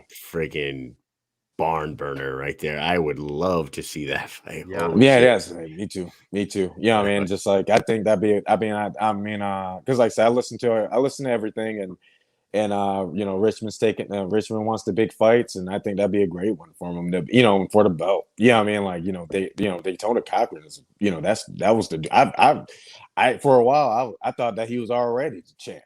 I mean, just because of his win over Chris Lieben. Yeah. So when I'm looking up the ranks of the stuff that I have to look over, in my division, I'm like, there's the Dakota Cochran. It was Chris Lieben for a while, and then like Mike Richmond beats him, and I'm like, shoot, I mean, that's just, I mean, I think that'd be, I mean, I believe that'd be him, him beating that dude is that'd probably be his title. That right there gave him the title shot, but we'll see what happens. Tony Chappell says Scott Burt's about to award the Hall of Fame belt to fighter in BYB, which would be Jomi Escoboza, right? He's the 185 champ over there. Yeah. So when he defends his title, I guess the Police Gazette belt will be on the line over there. It's news to me. But and then I guess it doesn't stick to one organization. That the Police Gazette is world, so can go anywhere. Right. But I don't know how Feldman and Mike Vasquez, I think it's Mike Vasquez. Like, I don't know how these guys are going to handle the promotional fights. You know what I mean? Like, I don't know if they'd be open to something like that. That was going to be my next question. Might get stuck in one or the other, which is kind of weird, right? Yeah. Well, if that only belt, the Police Gazette, if that belt exists right. and it's out there, and then you get yourself a 185-pound champ in BKFC, and he wants to challenge for the Police Gazette, I would imagine that's something they would have to work out, right? I mean, they can't lock that belt up in one company. So that's very interesting. I'd like to see where that goes. After this fight, say you go out there, you do your thing, and you come out 2-0. You plan on going down to Florida, doing some work down there with Ryanell Riley? I mean, there's, like I said, right now I just gotta take things one fight at a time. But anything's possible. I mean, like I'm already talking to Smith, and and talking to all my guys, and I mean, we'll see what happens. I mean, we got a stat card in Miami for November, so I would like to be down there to support Lorenzo Hunt. And for his title shot. We got a lot of I got the word of a lot of other fighters. Josh Sanchez, Steve O is going to be making his BKFC debut down there. So I'm, like I said, I would love to be down there to support and continue some of my training down there again, and just continue on the road, but just one fight at a time right now. And one training camp at a time. I really would like vacation because I've been working. I mean, like I really would like that word because I've been working my ass off since fucking January. So but we'll see what happens. Like I got a lot of things, a lot of things that are going on in Michigan, a lot of personal stuff. Just, we had a harsh death that happened in May in my life. And, and so I'm trying to reconcile with that. I'm just blessed to be part of BKFC right now, and and just take the opportunities as they come. So I mean, hey, if I'm back in Florida in the next few months or after this fight, maybe. We'll see. Yeah, so you mentioned Juggernaut.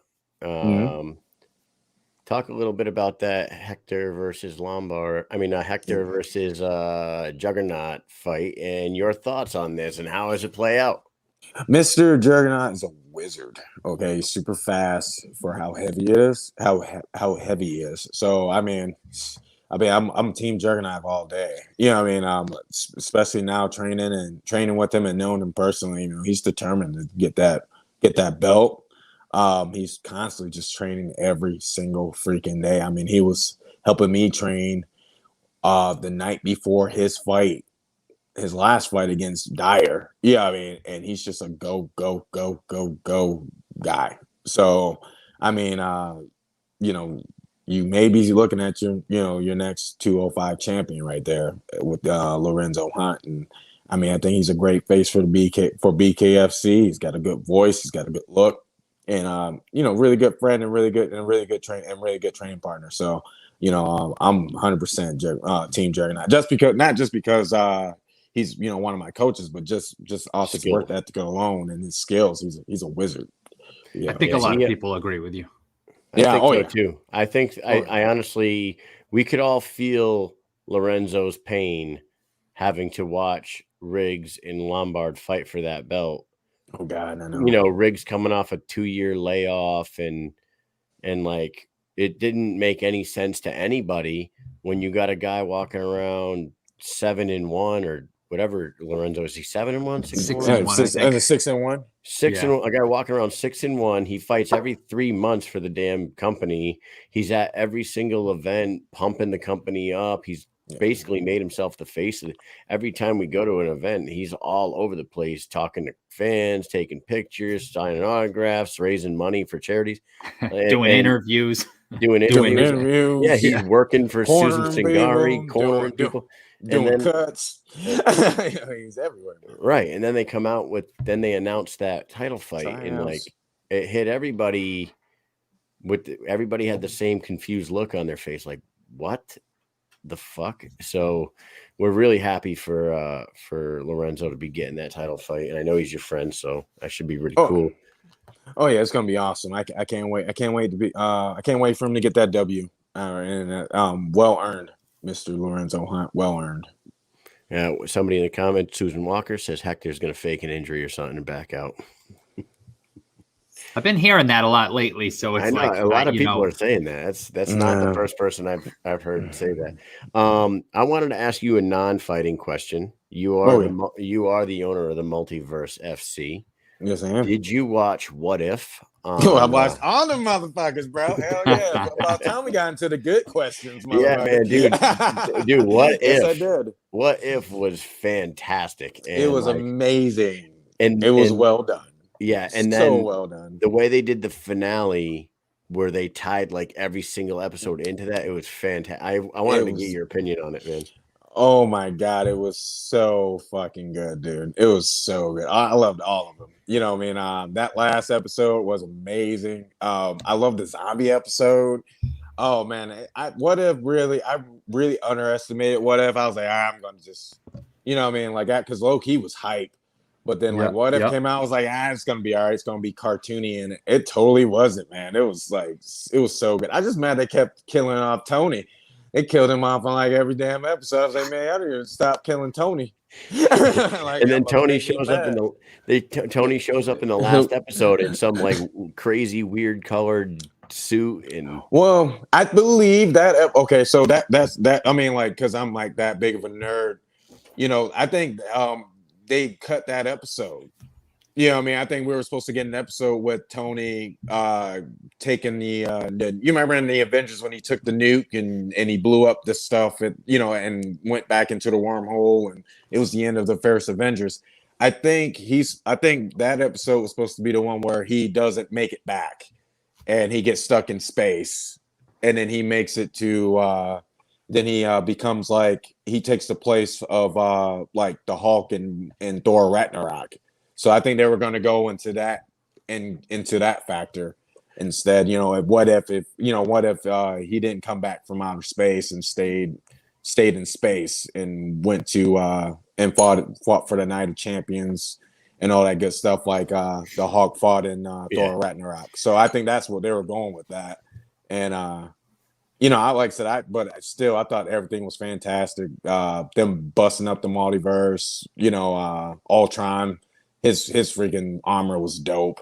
Can I tell you something? So during the pandemic and the kids were homeschooling, like last year, like during the heart of it, and Mike, I don't know if you were doing our job was every other week. You're either home, you're working from home one week, and you are at at the facility the other week. So the week I was home with the boys, we would knock out all the virtual online school by like noon, 12:30 every day. So we'd all have the whole afternoon.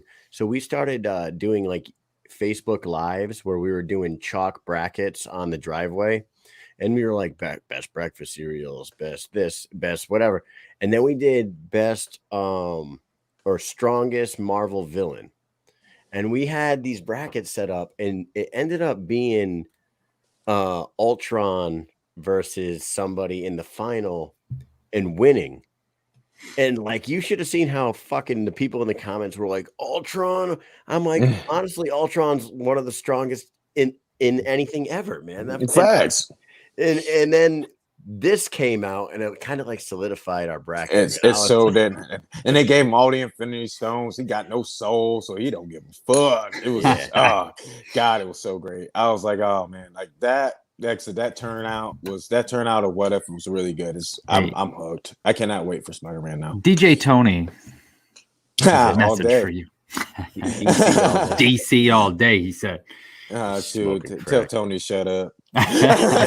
You just did. Fuck up, Tony. Shut the fuck up, Tony.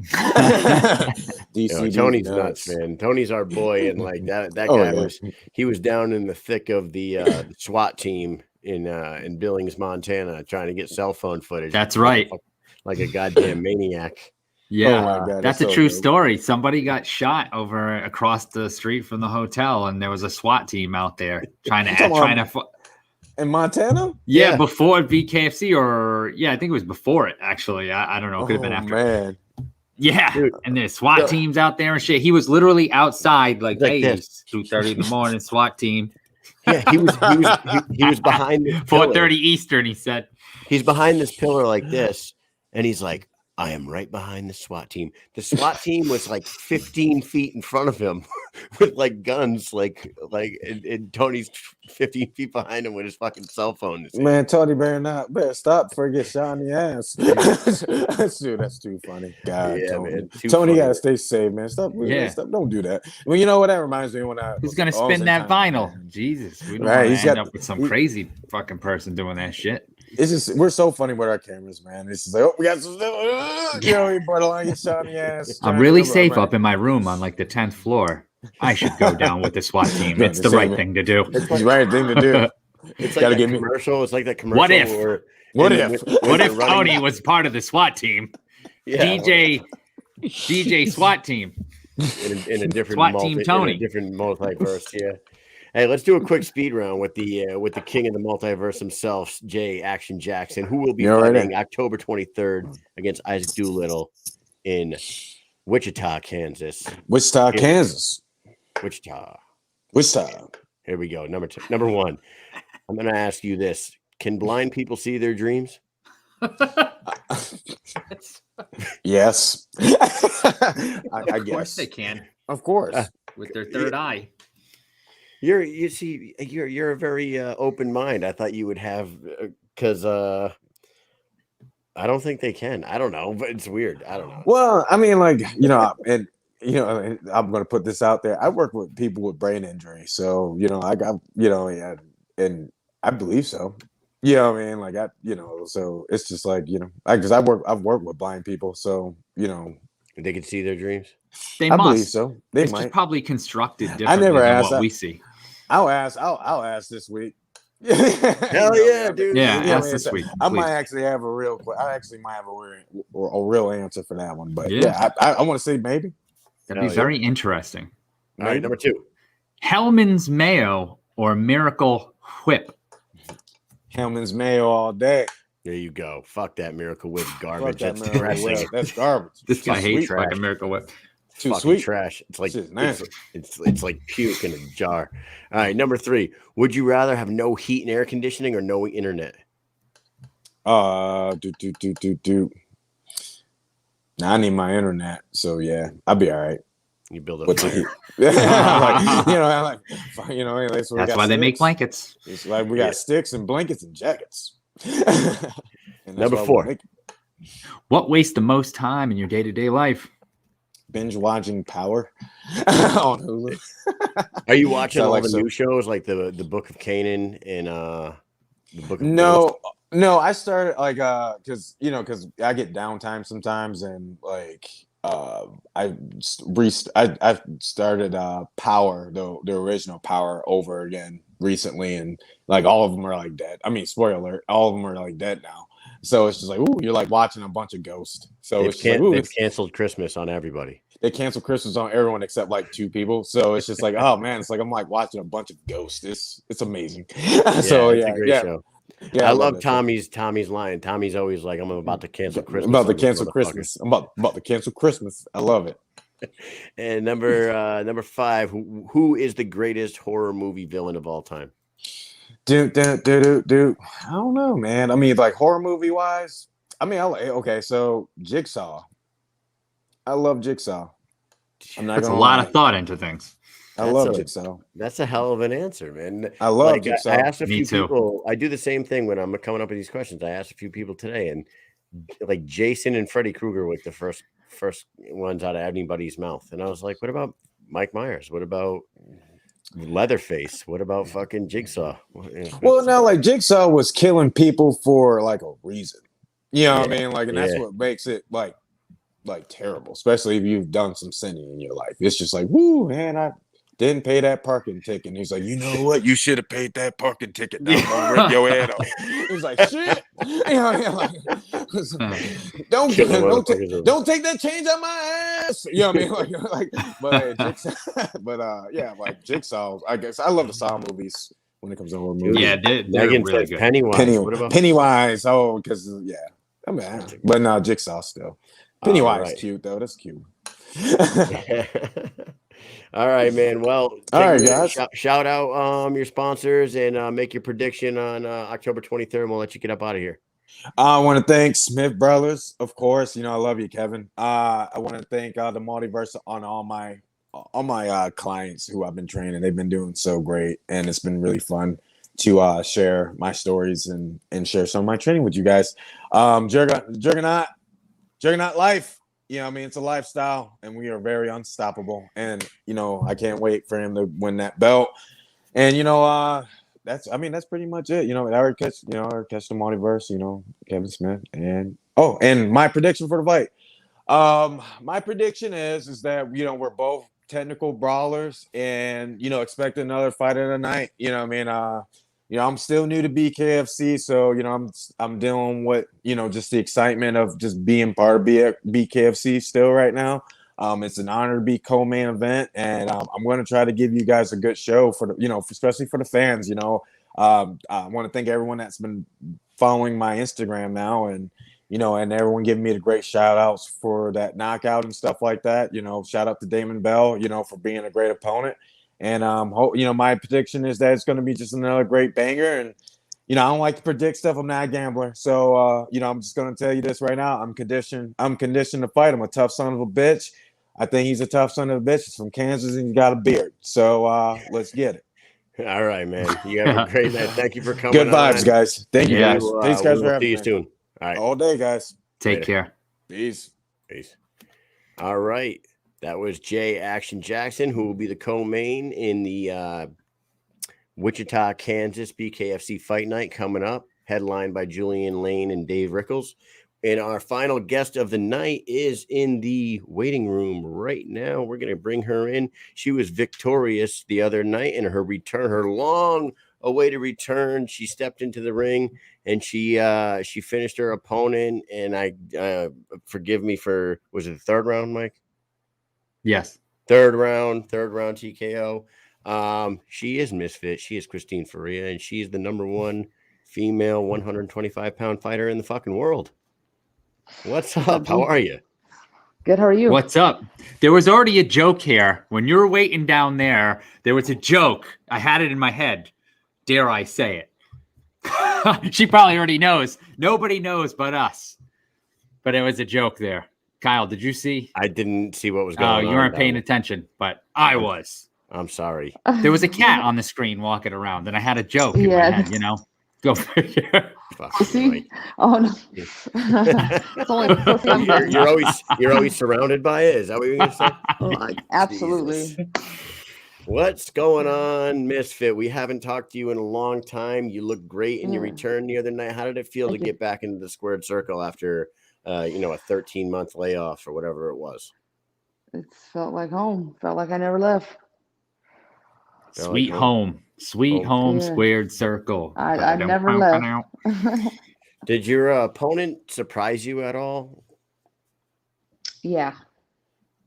Was she better than you thought she was going to be, or she wasn't as good as you thought she was going to be? Maybe in turn saying that maybe you were a little better than you even thought you were.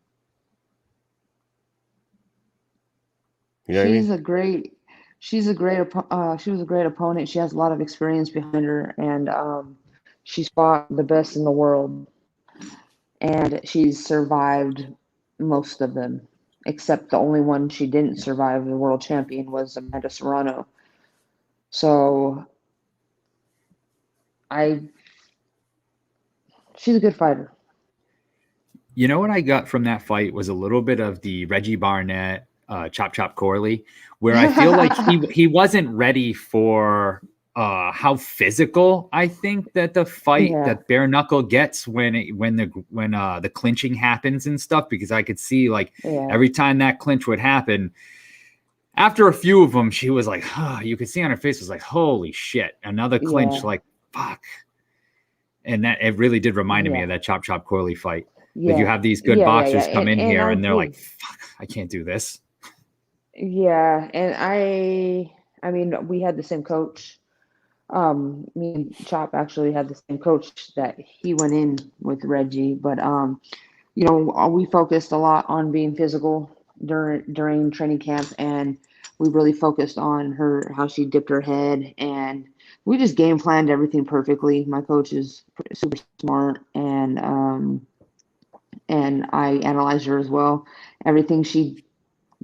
The only thing she didn't do is because usually she swipes the jab, she comes here. That's the only thing she didn't do. So we planned everything to the 99% of what we thought she was going to do. She did. So I had an answer for everything. Everything was pretty easy that night for me. You looked like you were in the best shape of your life. You looked fucking jacked. Like you look big compared to her. I was really surprised once you got in there and you guys got face to face on the line. I was like, holy shit, Misfit looks a lot fucking bigger than Yeah, I came in pretty I did a great cut. I hired a nutritionist, a fight nutritionist. Shit, man, she had me in. I couldn't believe how heavy I was the day before and how easy it was to cut. Because I was scared the whole time, like I've never been this heavy this close. But she did everything. Like I was with her for my camp, all the nutrition and the cutting part. She was with me the whole way. And then after refueling, I've never felt better in my life. And I've never been able to talk to anybody before weigh-ins. I'm evil because of how much I'm suffering, but it's because I was doing it on my own and I didn't know what I was doing. You know what I mean? So Did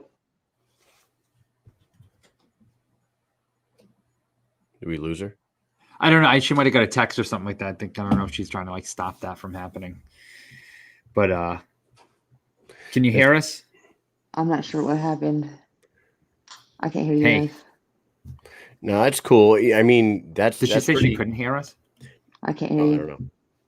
You can't hear us? Yeah, you know what might have happened sometimes if people get a text or something, it could disconnect. Maybe drop out and then come right back. Yeah.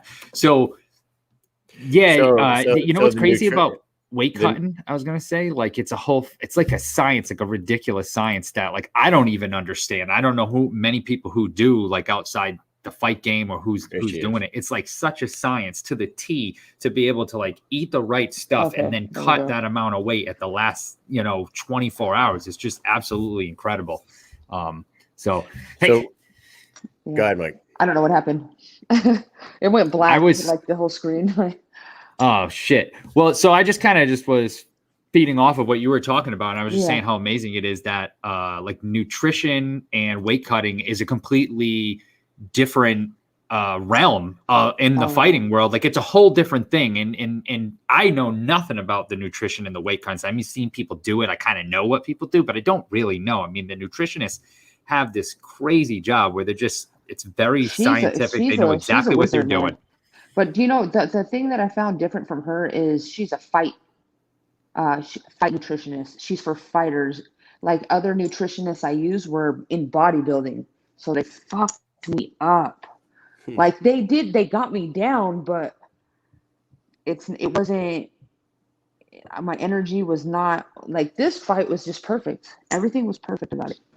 It's amazing how better you feel about yourself going into something like that when you have somebody around you like that, which makes me wonder, do you mind speaking a little bit on the Randine and Taylor incident, because that nutritionist was available to Randine, correct? And she did not I paid for her out of my own, she costs money. You know what I mean? She's just not like, oh, I can help everybody. You know what I mean? Like, I invest into my career. I invest into myself to be the best. Randine is not a professional. She needs to go back to the amateurs or go back to smoker fights. She doesn't belong in the sport. She doesn't belong in combat sports. She disrespected the sport and her opponent. I'm extremely disappointed in her and her behavior, dude. Taylor prepared a whole camp, put money in, sponsors put money in. I'm pissed about that. At first I was compassionate, like, cut the weight, come on. But man, that, you don't understand how much that irks me. Just because we suffer, all of us suffer. You know what I mean? We suffer. And we sacrifice, and this is people's livelihood. Like, this is our career, and you know how far I set back Taylor. You don't know what Taylor needed for her family, for her money. You know what I mean? Like, I don't know if she got paid or compensated at all. Like, who knows? And now for her next fight, all her sponsors have to be pushed to that fight. So now there's a couple more months. Now she's set back, and Randine is just sitting there like, nope, I'm not cutting weight. I came all the way out here, but I'm not cutting weight. Like, I want to punch her myself. Yeah, I can't even imagine like what the mood of the room was at that point. Well, I didn't know. I thought she was still trying, so I was cool because I was like, oh, she's gonna at least make the weight to fight her. But if I would have seen her went after, that would have been not good, especially if I was drunk. Taylor was on the show last night, and she did tell us that BKFC paid her. Yeah. So, good. Because she stepped on the scale. Okay. Right. Yeah. She weighed in, and then while she was there, she was going to be paid, and they asked her to do some commentary. And it's funny because Taylor was like, I don't want to do any commentary. And David Feldman was like, you're going to fucking commentate. She was like, okay, I'm going to go do it. Yeah. You don't tell the boss man no. But yeah, they paid me before. They paid me for BKFC 2. The opponent, something happened with the opponent, and I weighed in. They paid me my full purse too. So I mean, they're pretty good about that stuff. But it's crazy because, like, you don't know that like 100% that's going to happen. So like, you could, like, you in this case, you haven't fought for all these months. You had the surgery. You've got bills to pay, and then you get there, you're ready to go. You got your nutritionist and all that. And then it's like, oh, now I'm not going to fight. Shit. But but I knew I was fighting a professional. Right. The girl I was fighting was legit as they come. Like, she's not scared of anything. She's a professional. She's fought 5 world champions. I mean, I already knew I always have in the back of my mind something might happen, but she fought both the Serrano sisters, right? Yeah. Yeah, that's a tough task right there. And she went to decision with Cindy, and she got TKO'd by Amanda. Yeah. What were your thoughts about Jade and Crystal's fight? You mean my wife, Jade, and my wife? Well, wife, Jade and your wife, Crystal. Well, my wife, she did great. She showed a lot of heart. Jade had a lot more experience than her. Crystal knows what it's like to get in there now, bare knuckle. Plus have more fight. She has one more fight under her belt. Jade did a great job implementing her plan and finding the opening with the right hand. Yeah, I mean, they did great. They put on a great show, and Crystal showed a lot of heart.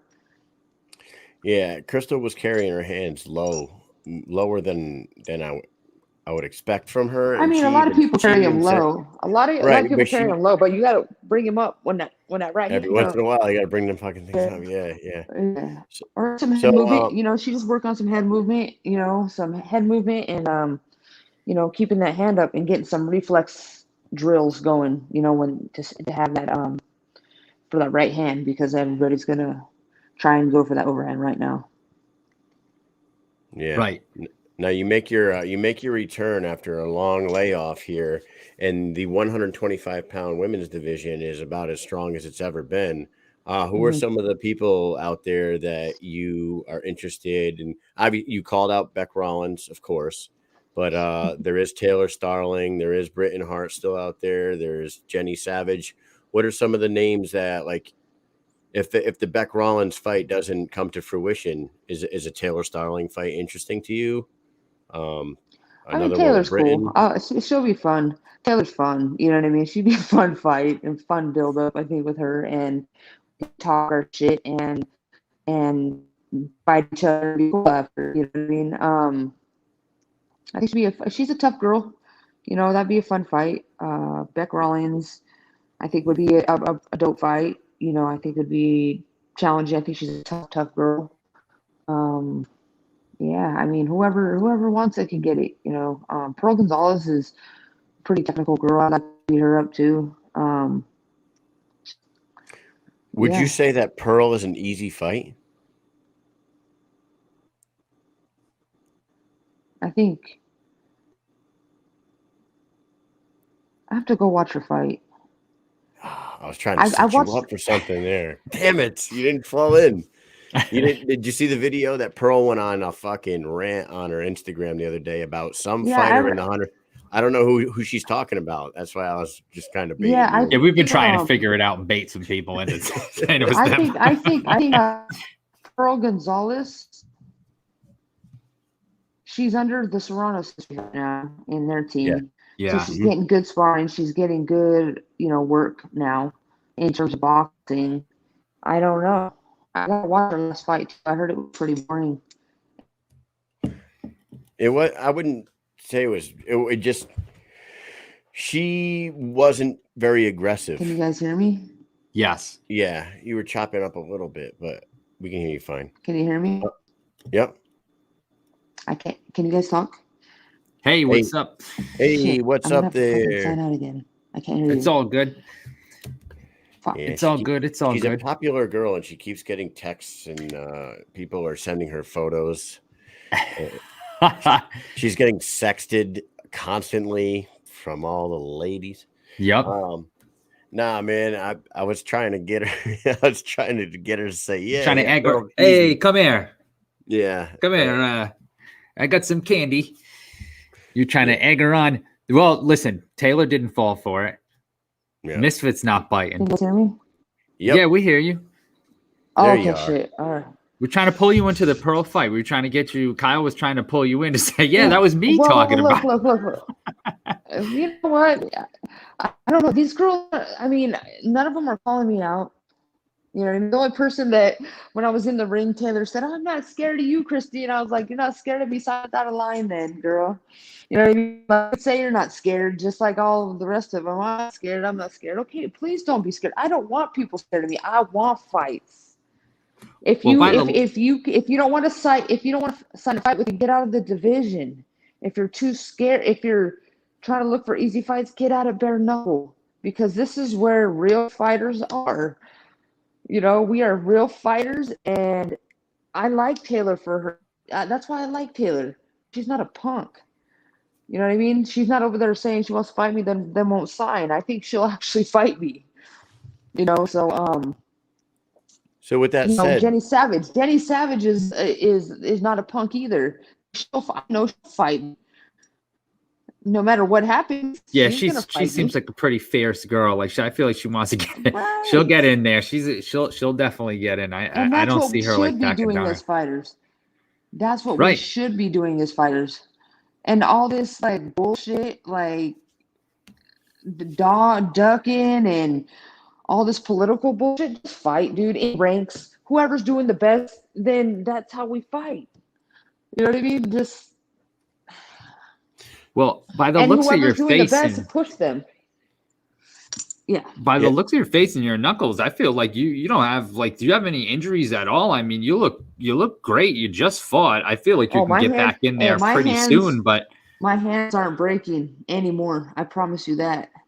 been working I on promise that. you that. I've been working hard on everything. As Nice. you guys could see, if you guys see Yeah. from my first fight to my fight now, you'll see the progression. Like I don't leave the fucking gyms, dude. I've been off these past couple days. I'm back in the gym tomorrow. Just because So- I was in a long camp. I was in a very long camp. I've been in like a 4 or 5 month camp because they kept pushing me out. So I was like, okay, I usually am back in the gym on Monday, but I was like, okay, I'm going to sleep. I'm going to recover. I'm going to do it right. Let myself recover and be smart about it, you know, because that's when you get injuries and then you get ran down, you know, so. Your social media is very similar to like Lorenzo Hunt social media, Yeah. where like if you go on your social media, you guys are always training and you're always in the Oh, yeah. gym. You're always doing something. Like I Yeah. kind of equate you to him when it comes to that. I was going to ask you the same equate thing. him to me. Oh yeah. Okay, same thing. I was going to ask. Mike said the same. Mike said like I was going to say you look pretty much untouched. You don't have a mark on you. Did they immediately get in the talks about maybe getting you right back in there, quick turnaround after a Yeah, long before layoff? the end of the year. I seen David at the hotel, and I was like, bro, hey, I'm ready for just November, December. I'm not hurt, nothing. My hands are great, and there's no damage. And he said he's booked for the year, and he'll get me in like January, February. Come on now. If they're booked for the year, then where's all the fights? I don't see them. Yeah, I don't see them. Release the fight cards That's so what we told can me. start pumping them up. Listen, if there's a 12 or 13 fights, add a fight to the card. You know what I'm saying? Dude, Lorenzo Hector main event down in Miami could use a Misfit versus Britton Beltran Anybody. 2 or a Taylor Starling co-main would be phenomenal. I mean, yeah, I'm down to fight anybody. I'm down to get paid. Easy money, Brit. That's cool. That, you know what I mean? Whatever. Whoever I fight. I don't care. I'm not calling out these chumps. So like, you know, I'm just I here didn't to like fight, that what I just man. heard. I'm aggravated now. I don't like that answer from David Feldman. God damn it. No, I don't like that. Maybe I'll take a boxing fight. You know what I mean? So I gotta stay busy. That's I'm what I'm not gonna- saying. I you know, hate I need that to fight. shit.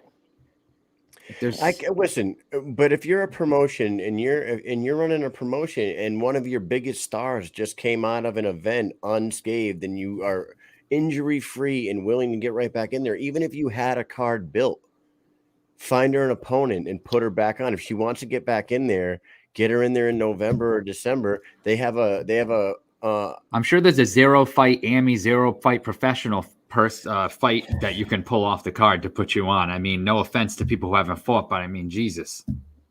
Right. I don't know. I'm just whatever. That's just crazy whatever they to me. want. You're a draw. People tune in to see you, to watch you fight. You're a fan favorite, so it does not make sense to say, we're booked for the year. We'll see you in January. I don't get that one. Jules, Matt, get on it. That's what I'm saying. Get on it. Do your job, management. Yeah, go get some of that, like, what is that fucking, go get some crazy fucking expensive, like Louis the 13 or whatever the fuck it's called, and get in a champagne room somewhere, get that guy some lap dances or something, get them all fucking boozed up, have him sign something. You know, no, but I think management, they do a lot for me, so can't shit on them too much. they do job, you know. They're working for you. We're encouraging. I'm just Yeah. encouraging. I just want to. We're not shitting on anybody. If we're shitting Well, on anyone, I'm we're just shitting on I'm the. talking shit. I was Yeah. talking shit. I was like, yeah, do your job. I'm like, okay, let me be nice. For Yeah, once. Jules says, "What the fuck? I brought strippers to the event. I'm hooking you up." Yeah, she did. Actually. Well, that's nice. Yeah, they didn't approve my girls coming out with the walkout. What was wrong with it? Why did they not approve it? I heard that, and Because I would have been too fucking great and shine too fucking bright. who didn't Pearl Gonzalez came out to chicks twerking all the way down to the ring down in Yeah, I'm down in sure. Hollywood, Florida. Yeah, Dude, I'm So surprised was I it got the mic after. Was it a I saw the mic Montana? like, Was it a Montana thing that said you can't do I that, or don't know, dude. did the I'm not even BKFC say no? I have no idea. I don't care because I'm not gonna talk shit on any of the staff because then it's gonna be worse for me in life. how about that song? Anything I say or do, I'm saying something bad, huh? I said, how about that song? That's your song. You get your own damn song. You get your own damn walkout song. Yeah. That's up with the Beast. He made a song for me, so it was pretty dope. Finally got them out to it. Yeah, DJ Tony dropped a link to it in the comments of this show right here. So if anybody wants to hear her walkout, go It's scroll super back up in dope. the comments. And find It'll it. get you hype, yo. Yeah. How many times a day do you listen to that song? Today it was once. Today, At least because once a day? I never heard it like, I heard it, I was listening to it before, but now that I've walked out to it and I had that experience, like when I hear it, I just feel the fight now. I'm like, oh. That's fucking badass. Hell yeah, that is cool. I think there's another person that has a walkout song too, like one other person who has a walkout song made for them, but I can't BKFC? remember. Yeah, and I can't remember off the top of my head who it is. Hey, can you hear us? She did it again. Jules, I did it again. Her. You know, Jules, Matt, stop texting her. That is who it is, right? We blame Jules. Well, while she's away, I did. Oh, she's back. Hello. It's all Jules' fault. Just said that. Everything is Jules' fault. I said, Jules, stop texting the damn girls. What the fuck? Yeah. Come on. Yeah. Dude, leave me alone, Jules. No, just kidding. The onus is on you, Jules. I love you. Nah, that's awesome. Well, it's great to have you back, man. It's good to have you back on here and chatting. I hope that that's not concrete that you can't get back in there by the end of the year. I have faith in Jules and Matt that they can talk to some people and negotiate something. Because come on, Jules, work your magic. You can't have one of the biggest names on the roster or on the shelf coming off a long layoff, coming back looking freaking flawless in her return and coming out unscathed, and then not put her back in there. Come on. Yeah. Let's fucking do this. Great. I feel fucking great. And man, I'm just gonna get better. Every fight. Your surgery that you had was labrum. Was it shoulder labrum? Labrum, rotator, and bicep tendon and bone spurs. And shit. So you feel 100%. Yeah, absolutely. Yeah. It took when I did my bicep and my shoulder, it took me about a year till I felt right. Yeah. But I'm not a professional athlete. You're a professional athlete. Yeah. I was gonna come back in July. It was premature, but I would have still did what I did. I still would have beat whoever I fought. You know what I mean? Do you think that because you didn't end up fighting and now it might have been just better that you didn't because now you feel 100%? Because if you did go and fight and then re-injured yourself, then you would have been like, yeah. shit. Yeah, like everything happens for a reason. So I have to trust the process. That's how I look at things. When my fight getting pushed out, or I wasn't getting a fight, I just kept, the reason for everything. And it was perfect. I had the perfect performance, and I had the perfect coach behind me, and I had the perfect team behind me. I had the perfect nutritionist, management. Everything fell into place right. So, I mean, if I don't fight November, December, it is what it is. But I'm gonna stay ready because you never know. They might call me last minute. Yeah. I just stay. Let's get her back in there. Let's do it. Yeah. Do we just lose her again? A little bit, but I think she's gonna What? pop back on in about a second. Wait, what? I'm off. Hey, you're here. You're here. You hear us? Oh, It was I'm like, lagging. dude, I see me. Oh, It's lagging a little bit, but it's okay. We still Jewel- here. It was Jules texting you, telling you that you It's got to Jules' fight in fault. Miami. Jules, you got to stop. fight November 12th in Miami. Hot off the presses. Hey, let's do a quick speed round with the Misfit, and then we'll let her get to sleep because she's got to train at 4:30 in the morning like a Yeah. fucking gangster. you know it. All right, hey, are you more likely to respond with "that's what she said" or respond with a responsible adult Well, that's what she said. every time, right? Yeah. Number 2. What's a smell you don't particularly like, but you don't mind smelling it? I Mind can't you, I haven't smell, read bro. these. What's that? Oh, that can't Corona smell. still hurting you? Oh, you can't Dude, I haven't smell smelled stuff? for a year and a half. Damn, What the that fuck? still got Oh, you going. shit. Wow. That's got to have its advantages, though, right?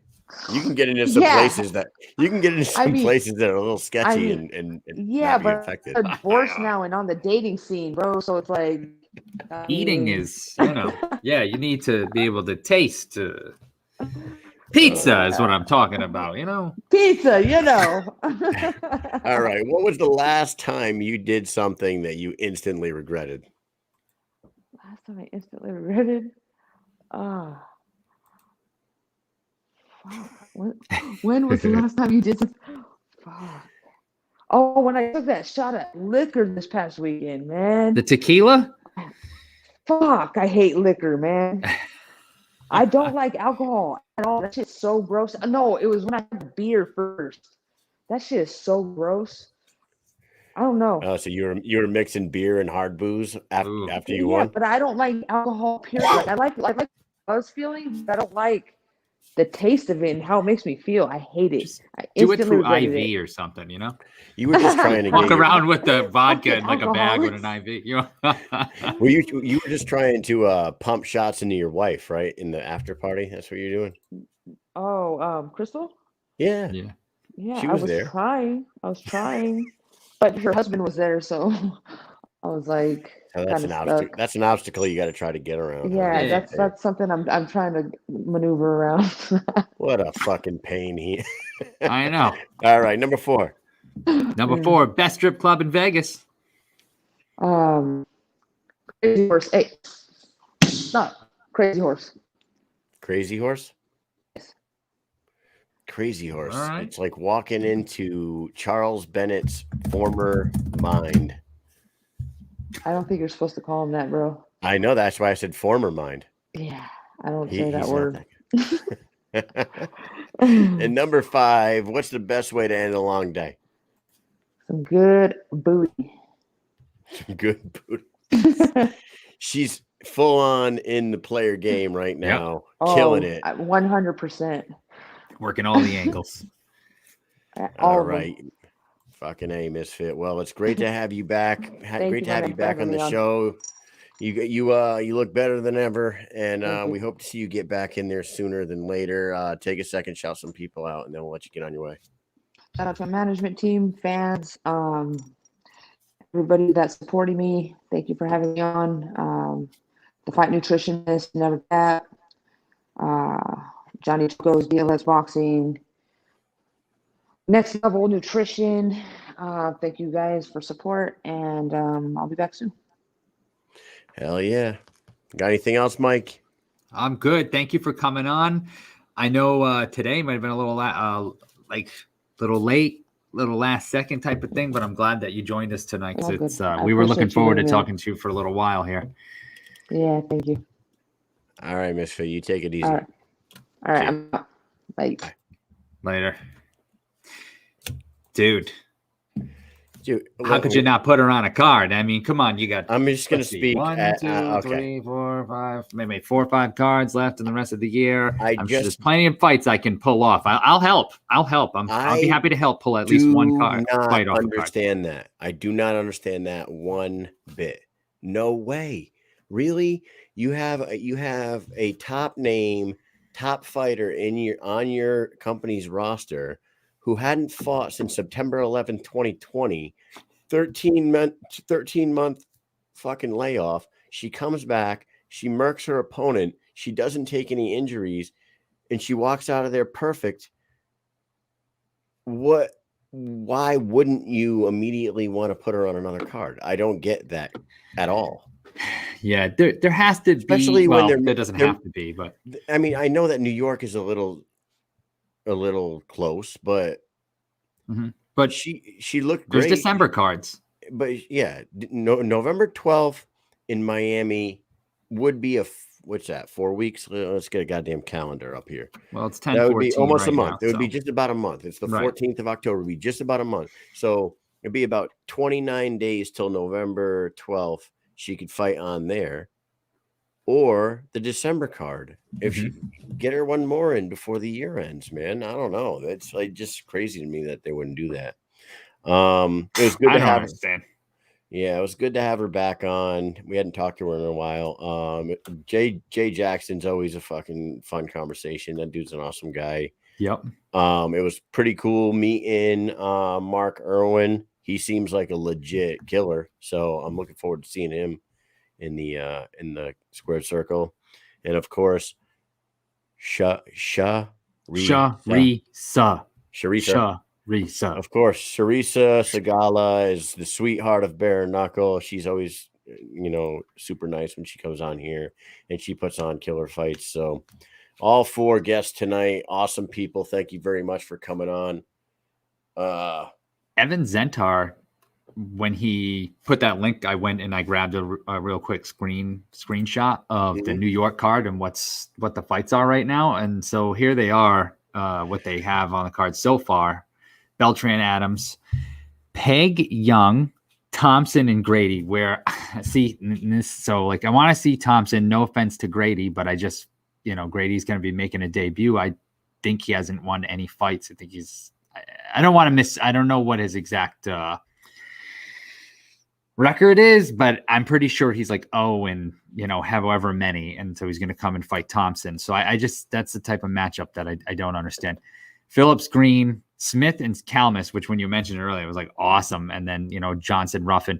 So like, we need debut people. Obviously the sport is growing. There's a lot of debut people and stuff, but yeah, I'm going to say it again. I mean, couldn't we pull off one of these fights or add another fight to the card? I mean, I feel like adding a fight to the card would be just add the fight to the card. I mean, come on. Well, I don't know.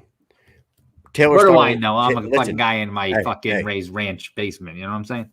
Taylor Starling was on our show last night, and she said with her own mouth that they said they could fit her into the New York card November 6th.